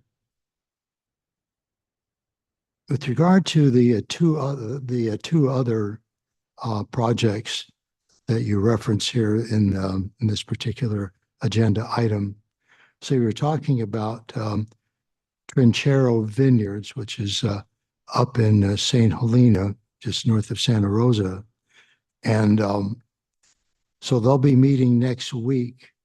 And you said in your report here, or in this report, by the end of April 2026, you should be able to confirm a commercial estimate and projected operating costs for Trinchero Vineyards. Can you give us, and I'm assuming it's a vineyard, so it's not necessarily operating year round, but it says here you also stated that brine disposal costs would be up to $1.2 million per year. So can you elaborate, maybe give us a ballpark estimate as to how much this particular process, zero liquid discharge, is going to cost Trinchero Vineyards? So they currently have vineyard wastewater. They're actually making wine there on the site. It's not just growing the grapes, they're actually making them. So they have huge vats. The water that comes out of those vats, the wastewater, is full of pulped grapes, organic matter, high levels of potassium for cleaning chemicals, salts, etc. So it is wastewater, extremely high in organics. We had to use some very different approaches there to clean those organics out. High levels of organic acid, humic acids, tannins, etc. They have up to 150,000 gallons a day of this wastewater. They are currently allowed to dispose of it. They put it through what's called a membrane biological reactor, an MBR, and they're allowed to dispose of that on their land only as long as they don't grow anything on that land. They currently have 9 acres of land, which if they were planted with grapes would be producing $80,000 an acre of grapes. So they're very motivated to do that. They also are running out of water in St. Helena. Their current water bill there for the vineyard is about $1 million a year. So by being able to reuse this wastewater, it would make a huge financial impact for them. They are currently, we just have submitted a proposal to them. The costs are, again, we've given them 2 options. And one option, the cost is just under a penny per gallon for treating that. The other option, it's just over a penny a gallon in operational costs. Their only alternative right now is to haul that wastewater to East Bay Mud in Oakland. Their hauling charges will be more than the 25 cents a gallon that you all are facing. You know, they don't have any good options and they have some real savings that they could achieve. Does that answer your question? That's fine. So how much is it going to cost Trinchero Vineyards to have this process installed at their vineyards? They're probably looking at $4 to $4.5 million. Okay.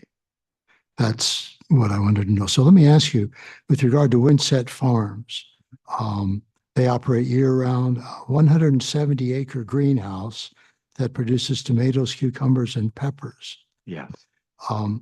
So they're operating year-round. Yes. How much rough estimate is it going to cost them to have this process available? They haven't asked for an estimate yet because it depends upon them doing an expansion and they have to get the permits for the expansion. So that's a long-term project. That's probably a year from now before they'll ask for an estimate. But they can't do their expansion without this water. They're in a groundwater basin that is significantly overdrafted. They cannot build a bigger greenhouse unless they somehow save water. They currently have 2 RO facilities, so they are running RO day in and day out. They work just fine, other than periodically they do have issues that need to be dealt with. And so in some ways it's similar to what you all have. They have RO facilities. Those RO facilities put out a brine somewhat similar to yours, a couple thousand ppm. And we were able to, again, to show that we could get to 99% recovery. By recovering that RO brine, we could save them enough water that they could build a 75-acre expansion of their facility. All right. So I think what you're telling me is, since they haven't really pursued this further, and maybe it's going to be about a year from now before you know a little bit more, you can't necessarily give us an idea as to how much it's going to cost them, considering they're running this year round. We're probably at 7 to 8 million for them because they're significantly larger. Okay. So all of a sudden, so we're getting a bargain. It's only 3.5 million versus these other folks, right? I'm making a joke. Sorry. All right. Well, thank you so much. I'm glad you were able to answer those questions. President Farmer? Yes. Can I follow up one thing to Esther, Mr. Kruzczek's questions? There's some information that Mr. Easter can share and can't share because of a non-disclosure agreement as a part of this process, and maybe he can explain that for some of the details. Yeah, there are questions on the flows. We did process 10,000 gallons of brine. The base system runs about 10 GPM, 10 gallons per minute. The answer to Mr. Kruzczek's question was not an easy one because we actually were running 3 different processes sequentially as we tried different approaches to make sure which was the right one. There is a huge amount of data. There was like a 40-page document that we had to submit to the National Alliance for Water Innovation, which was all the data sensors we would have and how we would collect it and how frequently. That data was all collected. It is being turned into the California Department of Water Resources as we close down the grant process. But you're literally talking hundreds of megabytes of data with no context at all. Plus, there are certain, intellectual property issues around it. We are under IP NDAs with Norway and with the California Department of Water Resources, meaning proprietary information about our processes is kept confidential. So I'm not sure what he would be able to get or not get from that, or if he got it, what sense it would actually make to him. I come back to a prior comment. The data is strong enough that we're willing to put our money behind it. That's all right. Thank you. By the way, one more thing. So you said last week, you attended a gathering of about 120 consultants, very knowledgeable folks in this area.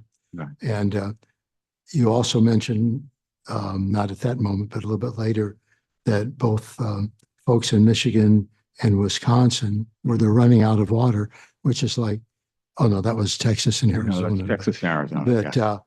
so, West Texas. and you said other sites are very interested. So I guess I could assume Michigan, Wisconsin, Texas, and Arizona are just 4 states where folks are pursuing the process that you've developed. Yes. Yes, that's correct.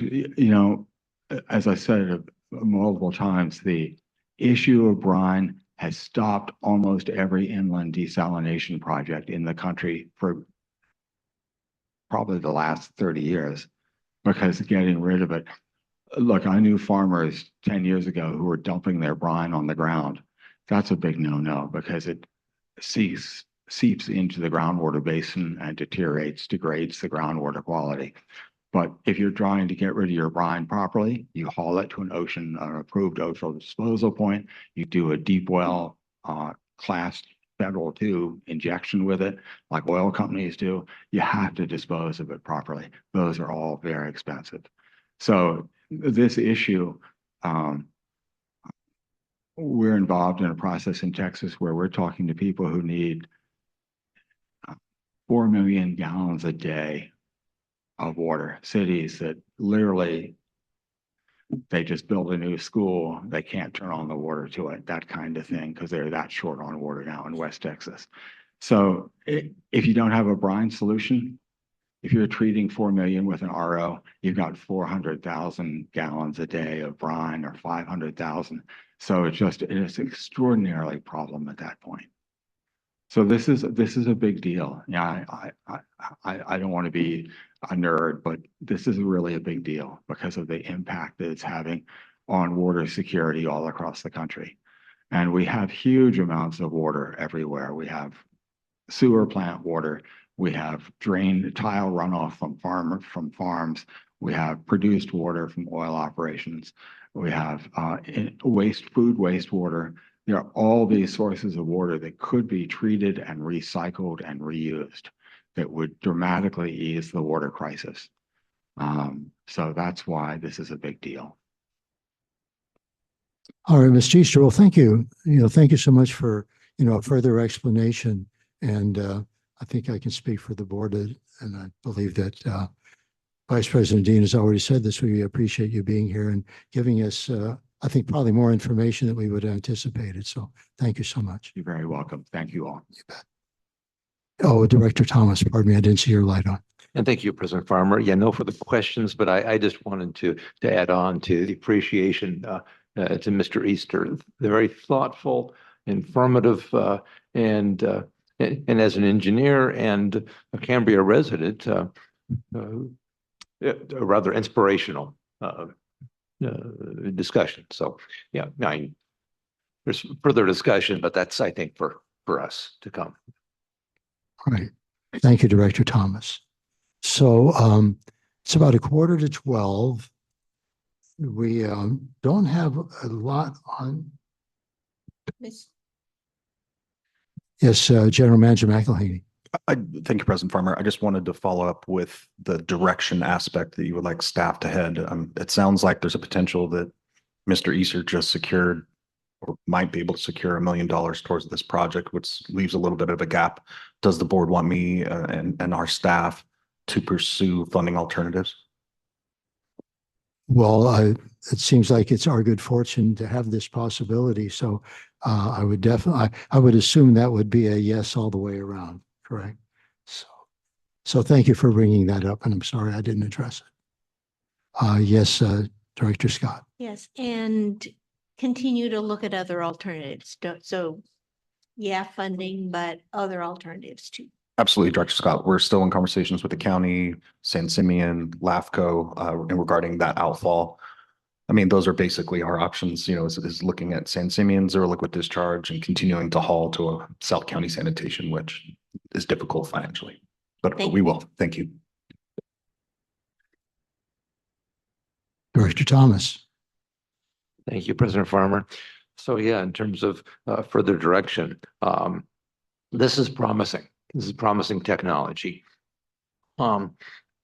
Considering the various alternatives, I don't get lost very often, but I know there have been times when I've been on the wrong trail, and after a few miles, figure that out, and it's a long ways back.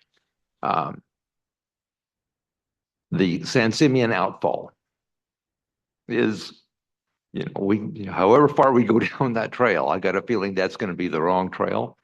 We'd find that it would be a dead end road for a whole slew load of reasons, but you just have to look at that marine protected area that is an MPA, and pouring that's a heavy lift. This technology is promising, and I don't think Mr. Easter is blowing smoke that there are hundreds, maybe thousands of municipal entities throughout the nation that have interest in this. So it's new. To me, the odds are good to get some grant funding. And sure, yeah, if we could get most of this paid for, if we can get all of it paid for, the Holy Grail. That you'll hear the church organs, but some level of district funding, that's a conversation that we would have.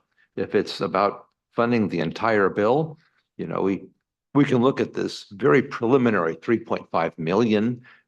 It's so new, nothing is ever cheaper in the future, and once the unknowns become more known and less unknown, you understand my point.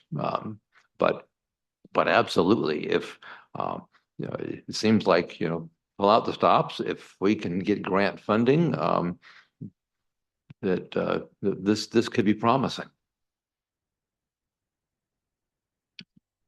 Thank you, Director Thomas. Vice President Dean. I'm sorry. I also wanted to comment because, thank you. One of the key questions is scaling this up. So we got a very useful piece of information today. The pilot test was running 10 gallons per minute. We need to be able to process 35 gallons per minute. That's only stepping up a factor of 3. It's not stepping up a factor of 100 or 1,000. This is like, okay, hearing that, it's like, all right, this is reasonable. That's a very reasonable scale up. So. All right, thank you. Thank you, Director Thomas. Vice President Dean, did you wish to speak? Yeah, I believe this is a receive and file on this report and providing direction to staff. And I think we all agree that we want staff to look to see what funding is available for this, but also for any of the other options that you're looking at. Thank you. Yes, General Manager McElhaney. I just wanted to acknowledge that and understood, and we'll start working on it. Thank you. I'll just make this comment, and I think if there's anything that we learned from this presentation is that the factor of brine waste exists like all over this country. And it's not just water and wastewater facilities. It's like wineries, places where they're growing food, school district, you name it.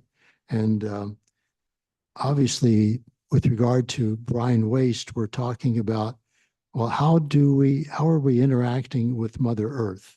I mean, it's pretty obvious that we've done more harm than good with regard to the only home that we have. But this made me even more aware of how problematic circumstances are with this very important issue of brine waste everywhere. So thank you. Okay, so we're sneaking up on 12 noon. We don't have that much left on the agenda, but I have a feeling that most of us would like to break for lunch. Is that correct? All right. So, it's why don't we come back at 12:30 and we'll resume with item 7A. Is everyone okay with that? All right, thank you. And thanks for everybody that came today and made comments.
All right, so for AGP, thanks for being here.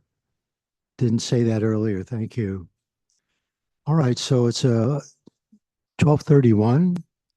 Welcome back to the remainder of our board meeting today. Thank you for those of you that are still here. Appreciate that. So let's move on to agenda item 7A. And if General Manager McElhaney, if you would introduce this item, please. Thank you, President Farmer. I believe we're opening a hearing to discuss agenda item 7A, discussion and consideration to fix water and wastewater standby or availability charges as provided in Government Code 61124B, in consideration of adoption of Resolution 13-2026, fixing water and wastewater standby or availability charges for fiscal year 26-27. The estimated revenue for that fiscal year for the water department would be $178,000 and wastewater $116,000. And this is something that we do every year and was pre-Prop 218. And so it is before you to consider. All right, so any comments, remarks on this item that board members would like to make? Yes, Director Scott. Yes, thank you. So just tell me what water and wastewater standby or availability charges pays for. I'll defer to Mr. Carmel if I don't get this correctly, but this was for the infrastructure for the district. So I don't remember the exact year that we implemented this, but it was for revenues to come in to basically manage our aging infrastructure. Okay. Mr. Carmel? That's accurate. It's for maintaining, it's a maintenance charge associated with infrastructure. And President Farmer always asks me about the name. So if I could just humbly move forward with a brief explanation. Standby or immediate availability charges, which is a really confusing and redundant name because they mean the same thing. It's a fixed mandatory charge collected on the property tax rolls and used to pay for maintaining infrastructure. But the name, I don't know why we don't change it because it could just be standby charges or availability charges. We've combined them, and as a result, it's confusing. But I needed to say that because I was hoping he'd ask the question and he didn't. Thank you. Yes, thank you, Mr. Carmel. Sorry. Stand by. I'll have another question shortly. Okay. It's a joke. Yes. Director Thomas. Thank you, President Farmer. And I just wanted to call out the financial report on the page following the staff report, page 178 in the original package. You know, that the explanation we get in that report is very thorough and useful. I noticed last year, the staff added that report. It was very helpful. In prior years, we didn't have that. And I recall having to do a lot more homework in prior years. So that financial report on these charges, just again, thank you. That's very helpful. Our pleasure. Thank you. Yes, and in case anyone is interested out there, this is not an addition to anybody's bill. So it doesn't appear. Oh, do we have any public comment on this item? I don't have anything here. Anybody on Zoom wishing to make a public comment on this? No. Ms. Dodson, thank you. So with no further comment here on the board, would someone like to make a motion to approve this item, please?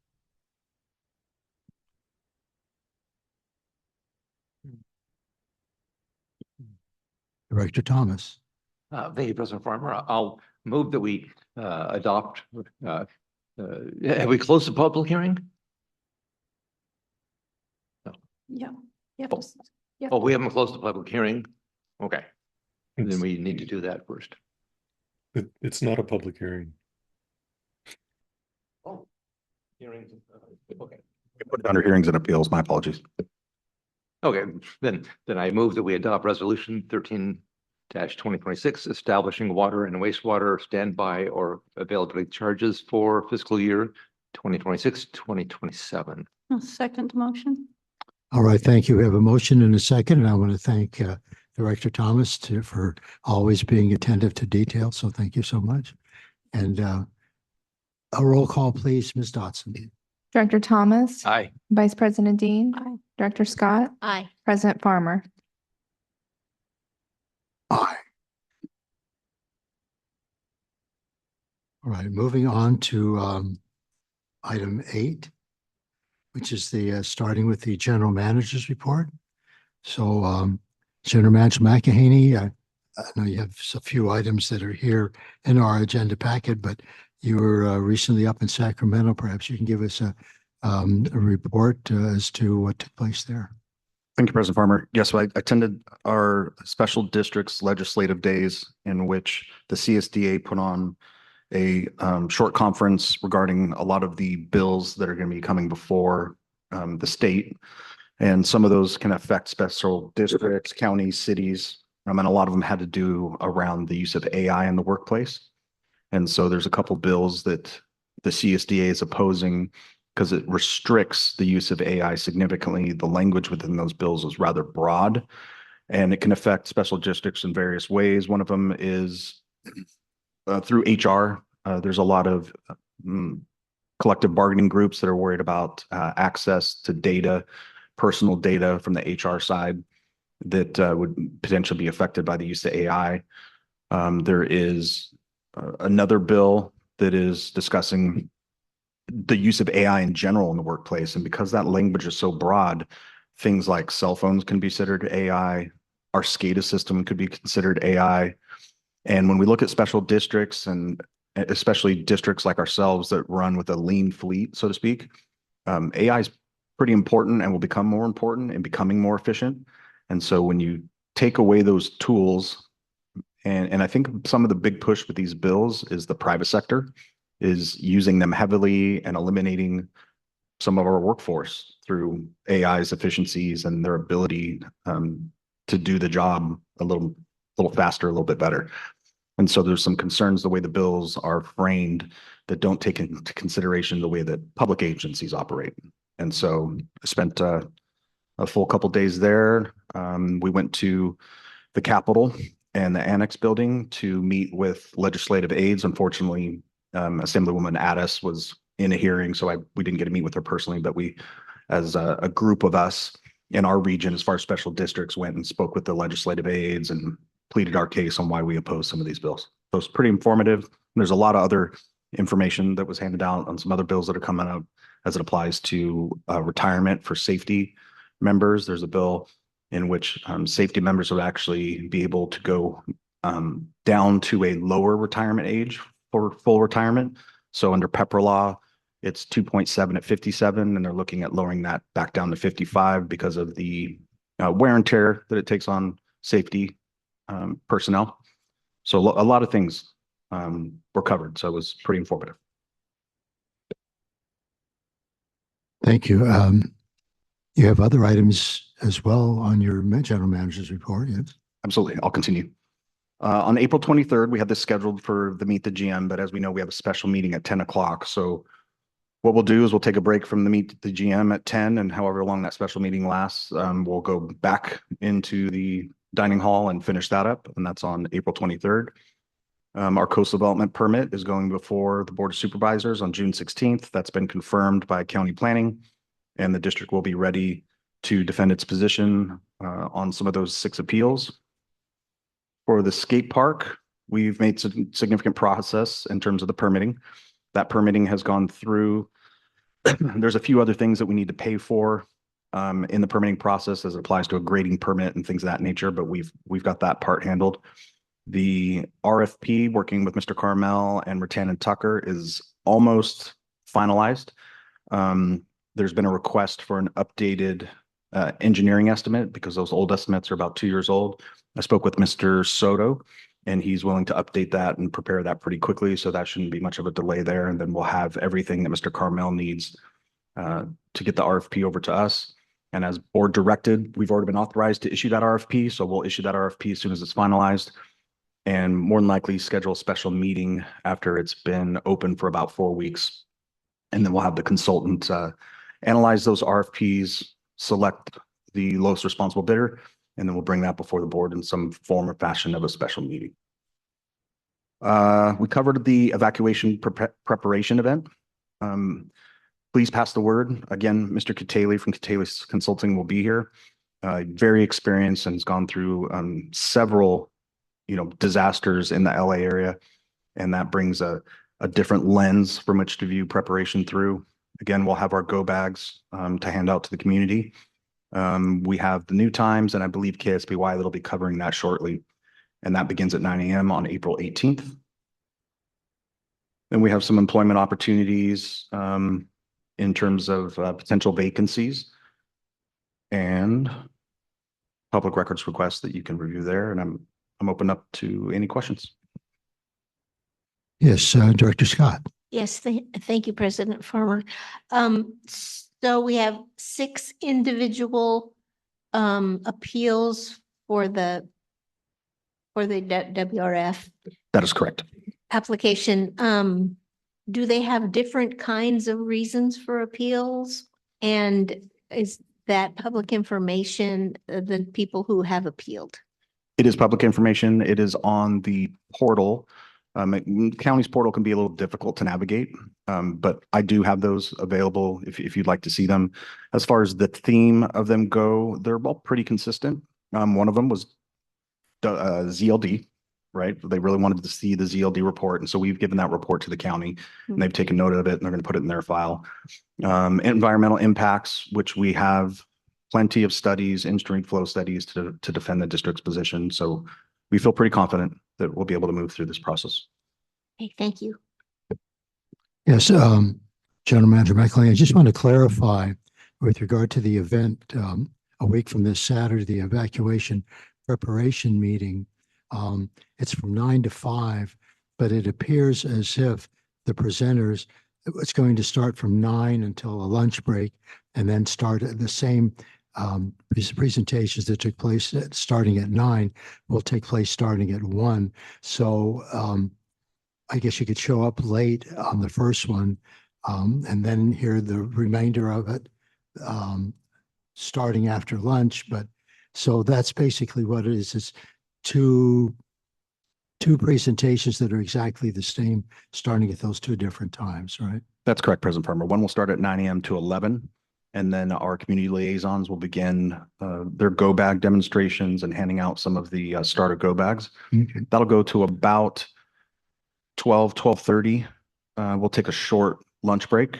And then at 1 o'clock, Mr. Katali will repeat his initial presentation. And then after that, we'll open the floor again to the community liaisons. And then in this room right behind us will be a colleague that I've worked with for 15, 20 years who will be doing CPR training and controlling, stopping the bleed, the use of tourniquets and things of that nature. And there's a potential you could get CPR certified with a donation because the cards that he has to process are, $5 or $10. So if you wanted to be officially certified, he can do that. Or you could just do it for the heck of it. In case one of these days I happen to go into cardiac arrest during a board meeting. Gotcha. All right. Thank you, General Manager McElhaney. Appreciate that. Any, yes, Director Thomas. Yeah, thank you, President Farmer. On the skate park, right? Yeah, 4 weeks. We're looking into May. Is there?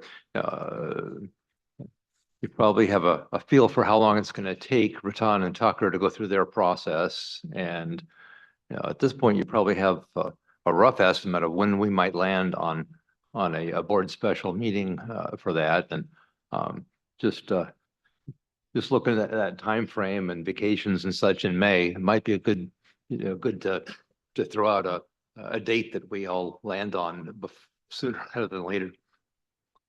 Yeah, absolutely. And Mr. Carmel can chime in terms of time frame he thinks we have left, but we're very close. The engineering estimate is one of the last pieces. We've gotten them the rest of the information. Mr. Carmel, do you think we could get the RFP finished in a week and a half? Yes. Okay. So let me look at our calendar here. And then we don't have Director Gray, in attendance, so I can't, but I will get his availability. So we'll say 4 weeks from the 27th of April.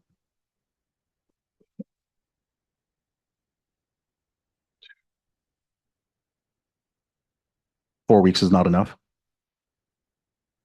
Okay.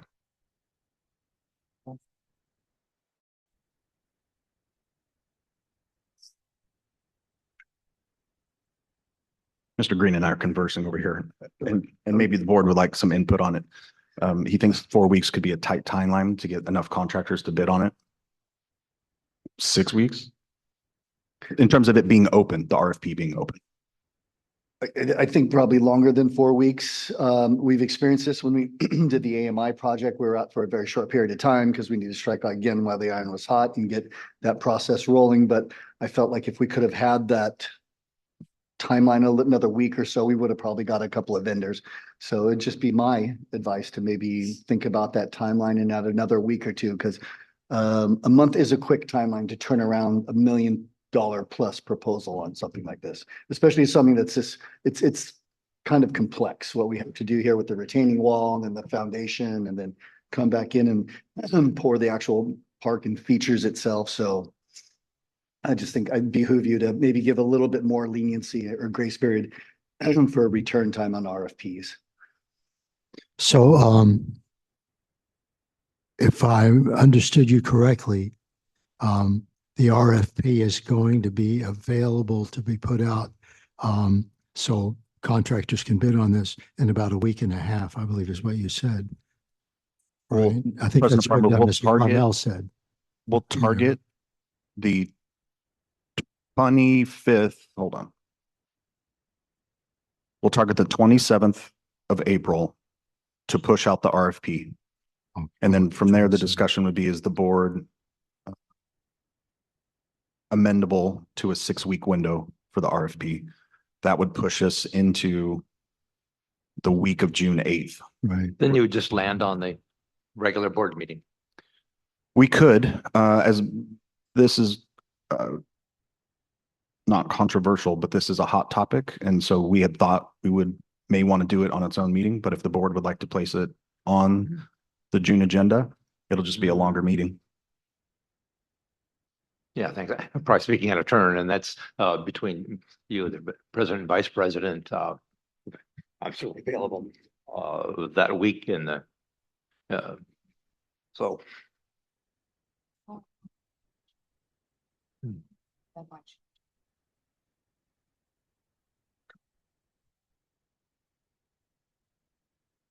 Haley's letting us know that we need all the staff reports by June 1st. So that would be 5 weeks, which could be a happy medium between the 4 and the 6. Right. Thank you. Obviously, we'd like to discuss who it is that gets that bid as quickly as possible, even though. So let me ask you both General Manager McElhaney and Mr. Green, are we still looking at not building the skate park until 2027, or is there a chance of sneaking it in this year? Our goal was always to start construction if we had bids that were in our financial range. The 2027 number has to do with its full completion, which has to do with the restroom.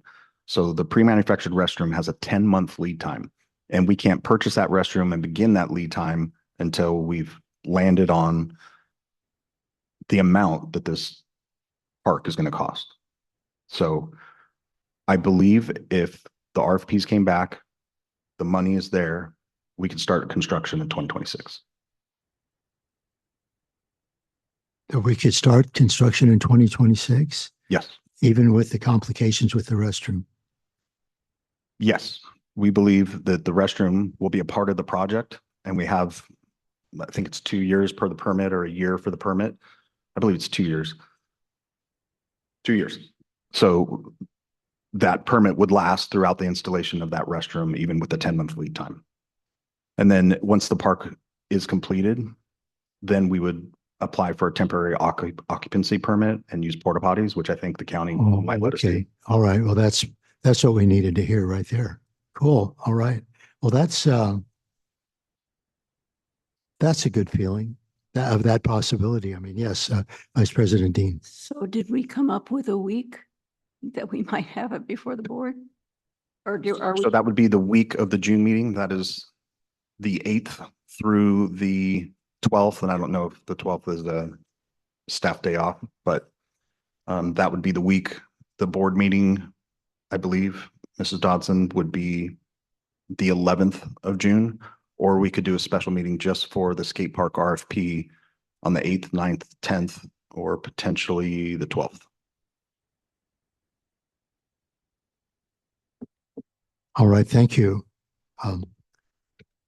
Is there any, I'm probably a little off base here. Is there any public comment on the report that we've received here from General Manager McElhaney? No further public comment. Okay, so let's move on. Yes. Elizabeth Bettenhausen. Oh, I'm sorry. Ms. Bettenhausen, I forgot to ask you folks out there on Zoom land. So it's good to hear from you again. Right ahead. Thank you, Mr. President. On page 284, there's a reference to an early May meeting with the ecologist of the California Coastal Commission and the staff, whoever, of the CCSD for the WRF. And I'd like some elaboration, please, considerable elaboration of what that meeting is all about. Thank you. Thank you. General Manager McElhaney. It's about the WRF, and the senior environmental scientists would like to come out and have a visit. So staff and Coastal Commission representatives will go to the plant, talk about the plant, walk around the plant. All right. So do we have, I know it's either going to be the 6th or the 7th of May. Do we have any set date yet? We do not. The environmental scientist emailed me. She's going to be in the area with several different site visits, and she hasn't landed on a day or a time yet. All right. Thank you. Moving on to item, if no one on the board has any further questions of Mr. McElhaney. Let's move on to item 8B, Facilities and Resource Manager Report. Mr. Aguirre, I see you sitting here. Thanks for taking time out of your busy schedule to be here. Thank you. And how are you doing? Doing good. Hanging in there. Thank you, President Farmer, board and staff. As for us, for the facilities and resource, we've been pretty consistent with starting out with our weed abatement. We've already did some weed whacking around the East Ranch. We've actually been doing some weed control by spraying, doing some things off around the rails, around the parking lot and stuff of that nature. We haven't quite gotten to the dog park completely yet. Due to the fact we have to give a 72-hour notice, we haven't been able to do that yet. And then with the rain that's coming in here tomorrow and this weekend, most likely until Monday, we're going to postpone it until probably about a week and a half out. So that way everything dries out. The guys have been working on the across town trail after talking to Caltrans and finding out more where we stood with that. It goes all the way from basically Cambria Drive here all the way down to Shamble Park. So we have a lot of the trees that we have to take care of, a lot of the trails, everything of that nature. We already started Cambria Drive down to Windsor. That one took them about a week. We had to take a couple of days off. The guys ended up with really bad poison oak in there. So they ended up with shots and pills on that one there. Work has been a little bit harder, not having a third person. I know I've stepped in a lot more than I have. I've gotten out of the office a little bit, but we're making progress. My guys are really sticking to it and sticking to the whole idea. Every day's a new day, and we got another project. So let's see here. As for the ranch, so Williams Pest Control is starting out on Tuesday. We already posted all the signs out today. My guys went out and with Alex, the technician for Williams Pest Control, we ended up at the entrances, put pickets with boards, and we stapled all the information out so the public can have it. There's QR codes on there, so that way they can also look into the SDSs that are, that goes along with all these chemicals. The chemicals that they're using is Capstone MSO, and Bullseye. It's stuff that they've used for years. They used it last year. It worked out great. It's really great for everything in the long run. Broadleaf, stuff like that, it'll kill it. It's a really good deal. So let's see here, the fire breaks. I know we were planning to start in the beginning of May, which after turning around and looking at the whole big picture, when our deadline is actually July 1st, I believe it is. So now we're going to postpone it for at least another couple more weeks. We're most likely right there at the end of May, the 1st of June. It should take us roughly about 2 weeks to turn around and do the fire breaks, get those taken care of. I've been monitoring that out there, and I know the tops, about a good, 10 to 12 inches of the top is already starting to dry out. Just the moisture content, that's my biggest thing. I don't want to mow more than 3 or 4 times, but if we have to, we will. And just especially with the manpower that we have and the equipment that we're running. Stuart, let's see here. I've been working with the Fire Safe Council with Steve Bitto. He and I have been on the phone quite a bit for the French broom, trying to get that all situated this year. We're looking into getting that started here on May, within the first week of May. He's going to turn around and tackle, I believe I have 6 different locations throughout our district. So they'll be turning around and more or less, they're going to be cutting it. And then from there, they're debating whether or not to pile them up or turn around and take them to a designated area for a control burn.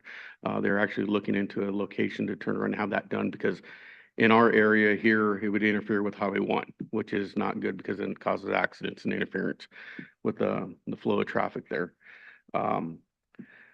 Once that occurs, they're going to be looking into the pampas grass right after that. So I got another list for him in certain areas that we're going to be tackling to turn around and get taken care of for the CCSD property. The guys are gearing up. We actually have been, like I said, talking to Tim Radecki, and talked to him actually this morning in regard to when he's going to be starting. Last year, he started 5.5 weeks before schedule. He had to go back and mow roughly, I would say maybe a quarter of what he already did last year. So we're going to wait until closer to the first week of June. So that way it gives them a full month to 4 weeks, a solid run. And then if there's any catch up, we'll turn around and take care of that once the list comes out. And if ours are on there, we'll jump on it as soon as possible. Other than that, everything else has been going pretty good. Just anticipating the rain coming, and hopefully, I know the green stuff's going to keep on growing, so we'll be busy. Yeah. Oh, Mr. Aguirre, thank you so much for your report. Any board members have any comments or questions of Mr. Aguirre? Any public comment here in the room or online? No. All right. So, Mr. Aguirre, I just want to say this. First off, well, let me just ask you with regard to the French broom, and I realize it's growing in abundance in many areas throughout our community, and a lot of it is already like almost as tall as I am. When it's possible, do you endeavor, because having had experience with French broom, anytime that it can be pulled up by the roots, it's probably the best way to go, because that pretty much determines that won't be growing next year. Whereas if you just cut it down, there's a distinct possibility it just comes back the following year. So is there any possibility, is any endeavor being made by you or Mr. Bitto and his crew to try and remove it by the roots if possible?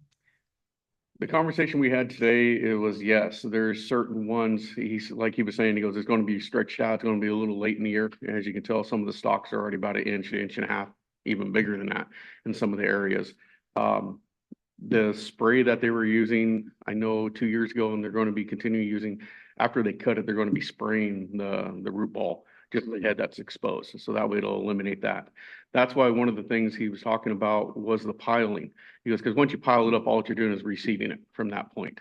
So that's why his concern about doing the control burn on site or relocating them. And I know generally it's going to turn around and spread them.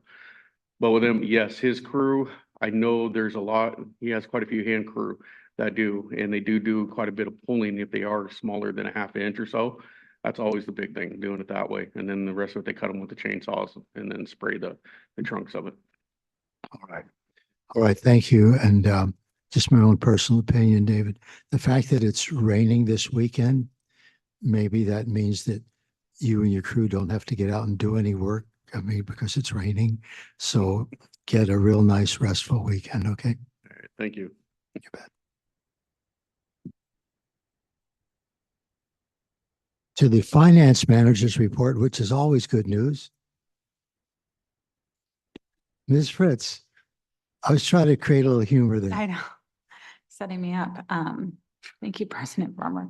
So agenda item 8C is the finance manager's report. I have all my normal metrics on there. We already discussed the expenditure report for March of 2026 on agenda item 5A. I have included the bank balances, which is including last year's balance at the same time per request. And also the SST. Right now, we're deep in budget mode. The audit is finished and we are rolling straight into budgeting for next year. So with that, I'll take any questions. Any board members have any questions of Ms. Fritz? Yes, Director Scott. Yes, thank you for putting 2025. That's wonderful. I really appreciate it.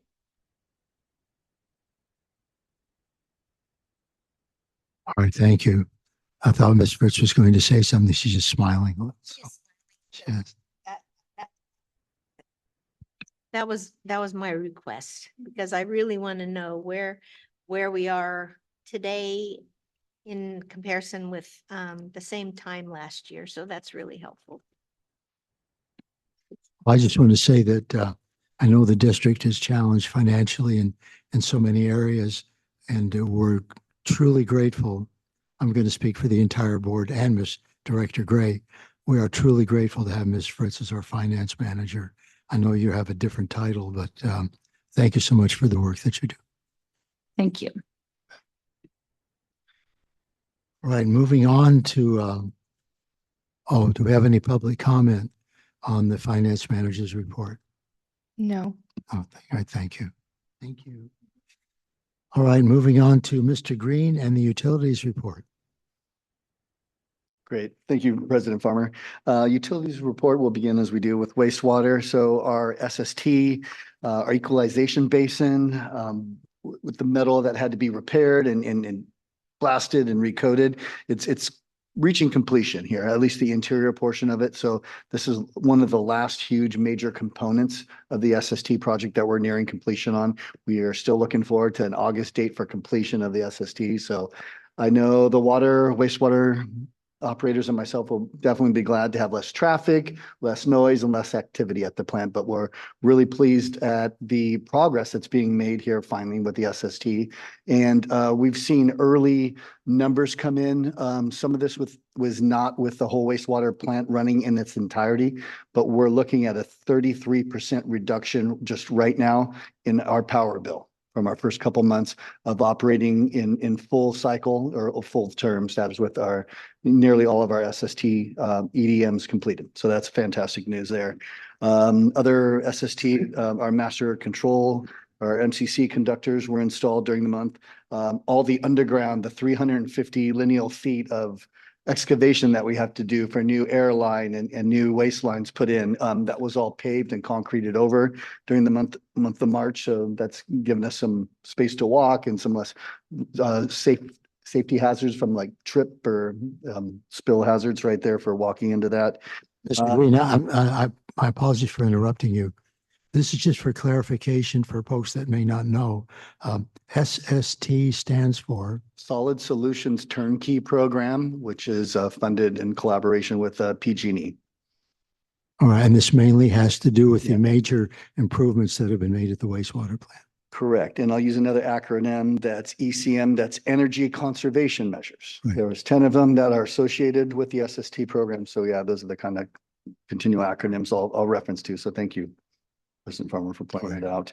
Additionally, we have our new DWR permit with regional water boards. Associated with that is a monitoring plan for our new permit R3 2025-0007. We have a consultant on helping us with that. It's actually required by the regional water boards that you have like a consultant or on to develop the sampling plan. So we're doing it. It's measuring 7 points from the San Simeon well field all the way to 9P7 or the source water for the WRF. And they're sampling for any constituents, nitrogen, TDS levels, those things that are from our treated wastewater percolation bins that we distribute to land. So there's even further compliance and sampling that we have to do with this new plan. And this is just that going into effect this month. So we did the sampling and we'll have that report analysis that I'll bring to R&I and the board in probably May. Also during the month, the collections crew got out and did 1,900 lineal feet of sewer line jetting, and we did about 700 feet of cammering out in that location.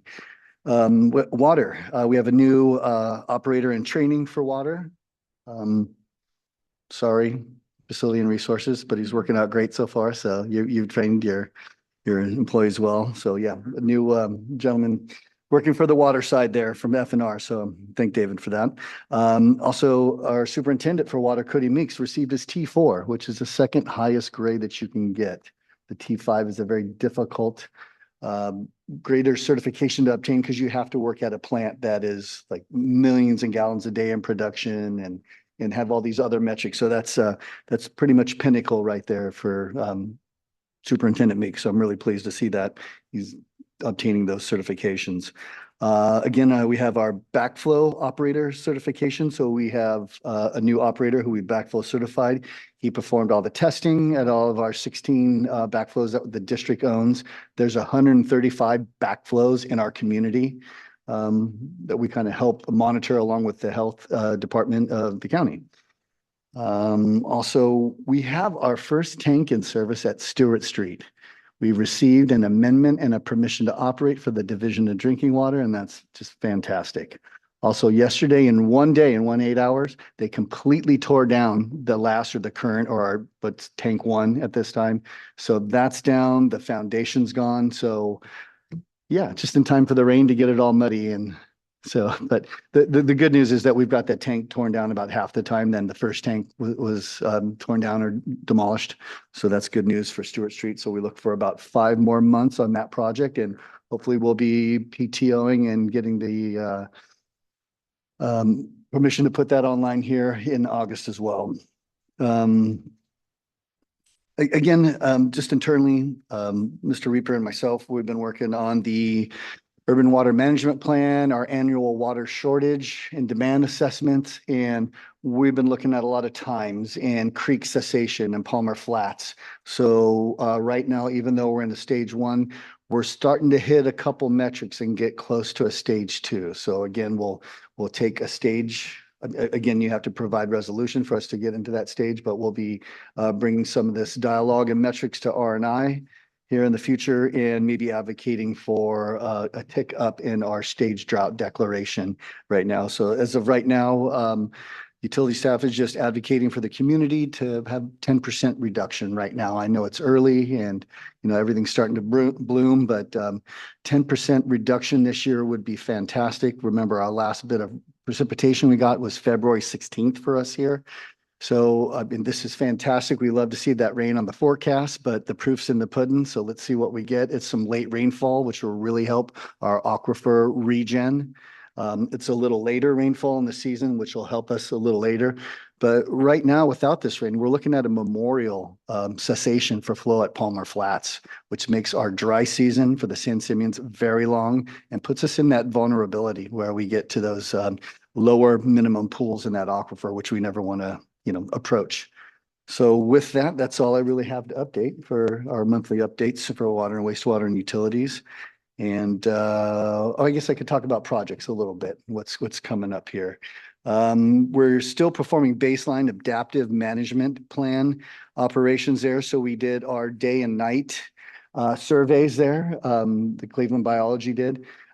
They saw a couple more large 60+ egg masses there. So this is the most they've seen over this last year in the flora and fauna flourishing out there. So it's just fantastic that we're seeing that though, but they're noticing that levels are starting to diminish, or our CFS, our cubic feet per second of flow is starting to diminish in the San Simeon Creek. So we really got to be cognizant. We're looking every day at, every week at levels and every day on consumption to make sure we stay ahead of this as well.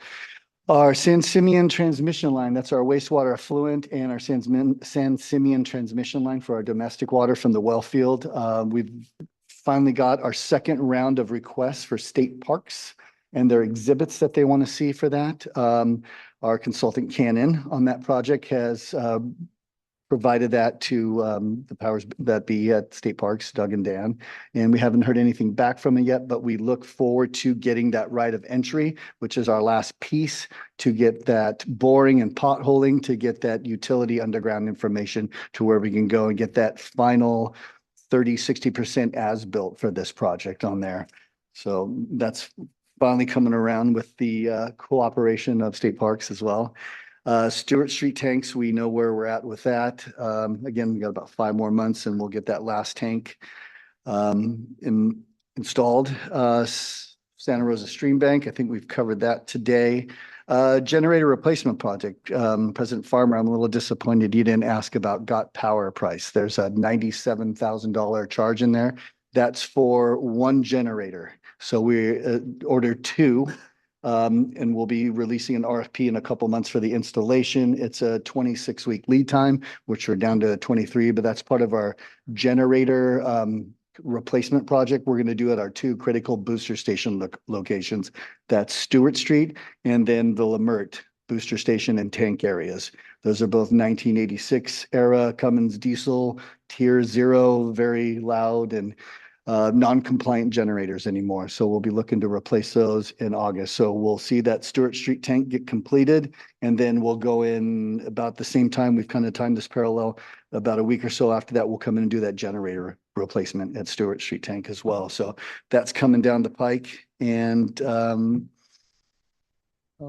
so I think that's about it for updates, unless you guys have any questions. Excuse me, before I ask the board if they have any questions or comments, we do have a person in the audience who would wish to pose a question to you, I would imagine, or make a comment. Christine Heinrichs?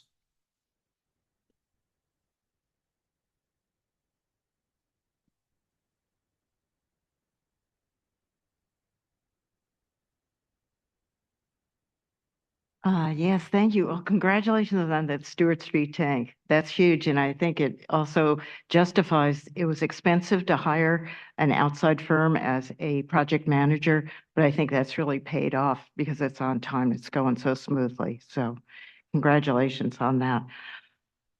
In the day and night protocol surveys that were conducted, could we have a little bit more information on that? How long were they out there? What time were they out there? What did they find besides that? I guess those were frog egg masses. Thanks. So we usually post the reports to the website. So I don't know if I'd forward those on to Haley yet, but I certainly will. Yeah, we usually post every quarterly or annual report on there. So we'll update the website with that information. Absolutely. Yeah, they are already posted. Elizabeth Benhausen also wants to speak. All right, thank you. Ms. Bettenhausen, go right ahead. Thank you, Mr. President. I have a comment about the January, February most recent data. Billing report, billing summary report, and the diversion report. According to those CCSD documents, the waste in wastewater in not wastewater. That's going to sound like it's sewer. The unaccounted for water that was not paid for but was piped, was 18+%. I'd like to know if anything has been done to, that's fairly consistent over the past few months. Has anything been done in addition to the satellite installation, of course, to check why this is always so high? Thank you. Thank you, Ms. Bettenhausen. Mr. Green. I think there's still some meter integration issues that we're experiencing here, even a year after our physical part of the project is culminated. So we're, again, just looking into Badger and the integration with our billing systems. So. All right, thank you. Vice President Dean, there you go. Thank you. Wanted to comment on the taking down of the other Stewart Street tank. They sure did do that quickly, and I actually did hear it this time. But yeah, great job. Overall, how long did it take? A couple of days? Is that what you said? Less than 8 hours to remove that and the foundation for that. I think sounds- this was the 125,000 gallon tank. So just a little under half the size of the previous one that went down. But yeah, in less than 8 hours that all the steel and concrete pad was removed. Yeah. That it sounds almost impossible that it could have been done that quickly. I have a video of it if you would like to see it later. Oh, cool. Thank you. Mr. Green, I just want to ask you real quickly here. This is on, well, two things. On page 295, where you're talking about jetting and camera inspection list. So they're all jetted. So Ernest Place, jetted and camera inspected, and then Pine Ridge, which crosses Ernest or vice versa, it says jetted and needs camera. Is there a particular reason that you still need to revisit that and use the camera as opposed to it having already been done? Usually if there's any sort of line blockage or a lateral that comes in that's difficult to move the camera past, we'll have to come back at it from another angle from upstream, or if we're upstream, we'll have to come back from the downstream to gather that footage. But without knowing for sure, that would probably be what I'd preclude that to. All right, thank you. And if we could go to page 316 for just a moment.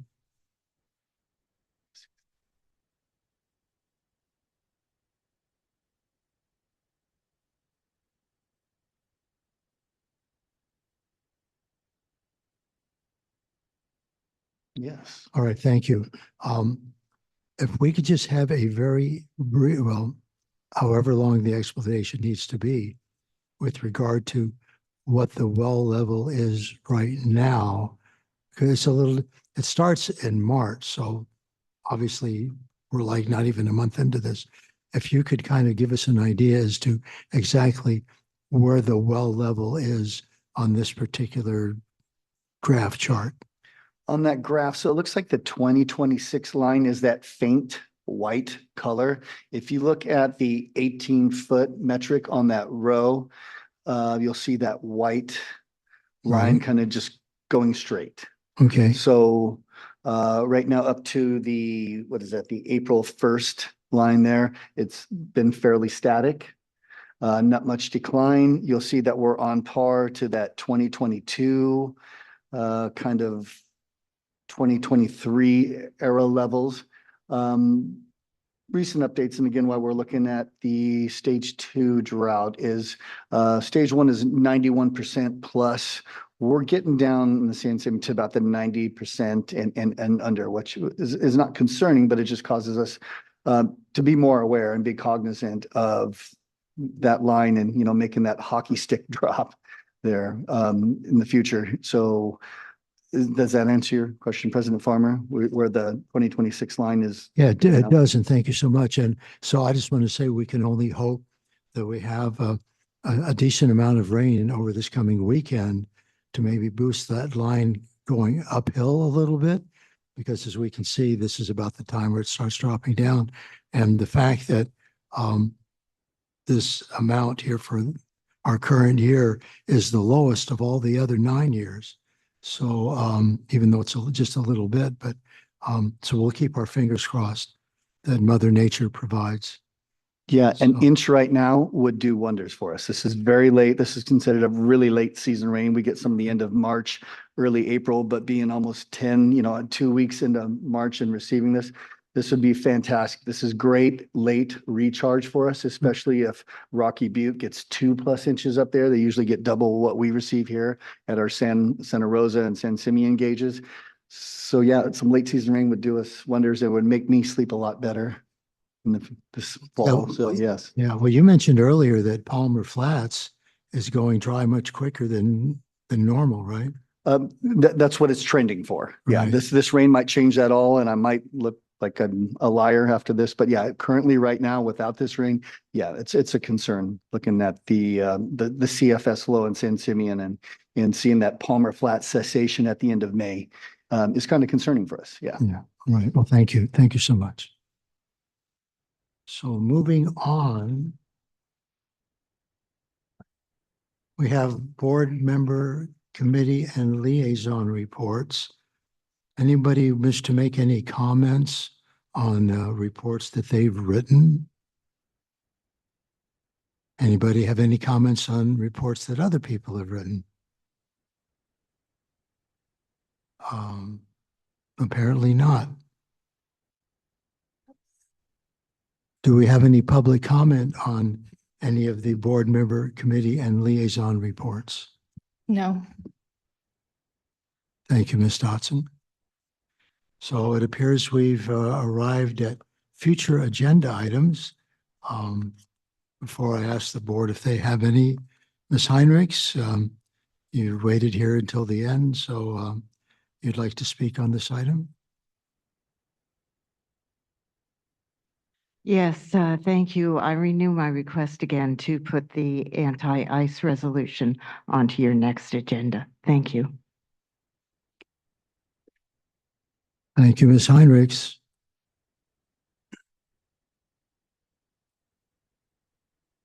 Seeing no further action here on the board, nobody's lights are on, but everybody is home. It looks like staff over here is waiting with bated breath, as are people from Oh, General Manager, you just turned your light on. Thank you, Yes, go President right Farmer. ahead. I've been texting with district council regarding the RFP timelines. What I failed to account for was the review period after the RFPs come in. So even with the 5-week timeline, we wouldn't make the June board meeting posting deadline because of that review period. So what we are looking in terms of what now appears to be a special meeting date would be the week of the 18th. Mind you, the 16th is our June 18th. Board of Supervisors on the 16th. So potentially district council is available the 18th of June, which is a Thursday. All right, thank you. Thank you for that clarification. So before I adjourn the meeting, I just want to remind folks with regard to this weekend, since it does appear as if we'll be getting some rain. Once again, if you have the opportunity at home to get any buckets out or a trash can or something and get some of this runoff from the rain that's coming up, and then you can use that to water your indoor plants, outdoor plants, or wherever. Being as efficient as possible with water in our community has always been something that we've taken pride in. And obviously the demands are greater than usual right now. So yes, Vice President Dean. So I didn't have an R&I report this time, but I do want to let the public know that on our R&I meeting on Monday, we are going to be reviewing the urban water management plan for those who are interested. It's this coming Monday. This coming Monday. And that's at 2:00. 2:00, we will be reviewing the urban water management supply. All right. Thank you. Well, hopefully we'll have some water to discuss. All right. So it's 1:25. Without further ado, the meeting is adjourned. Thank you.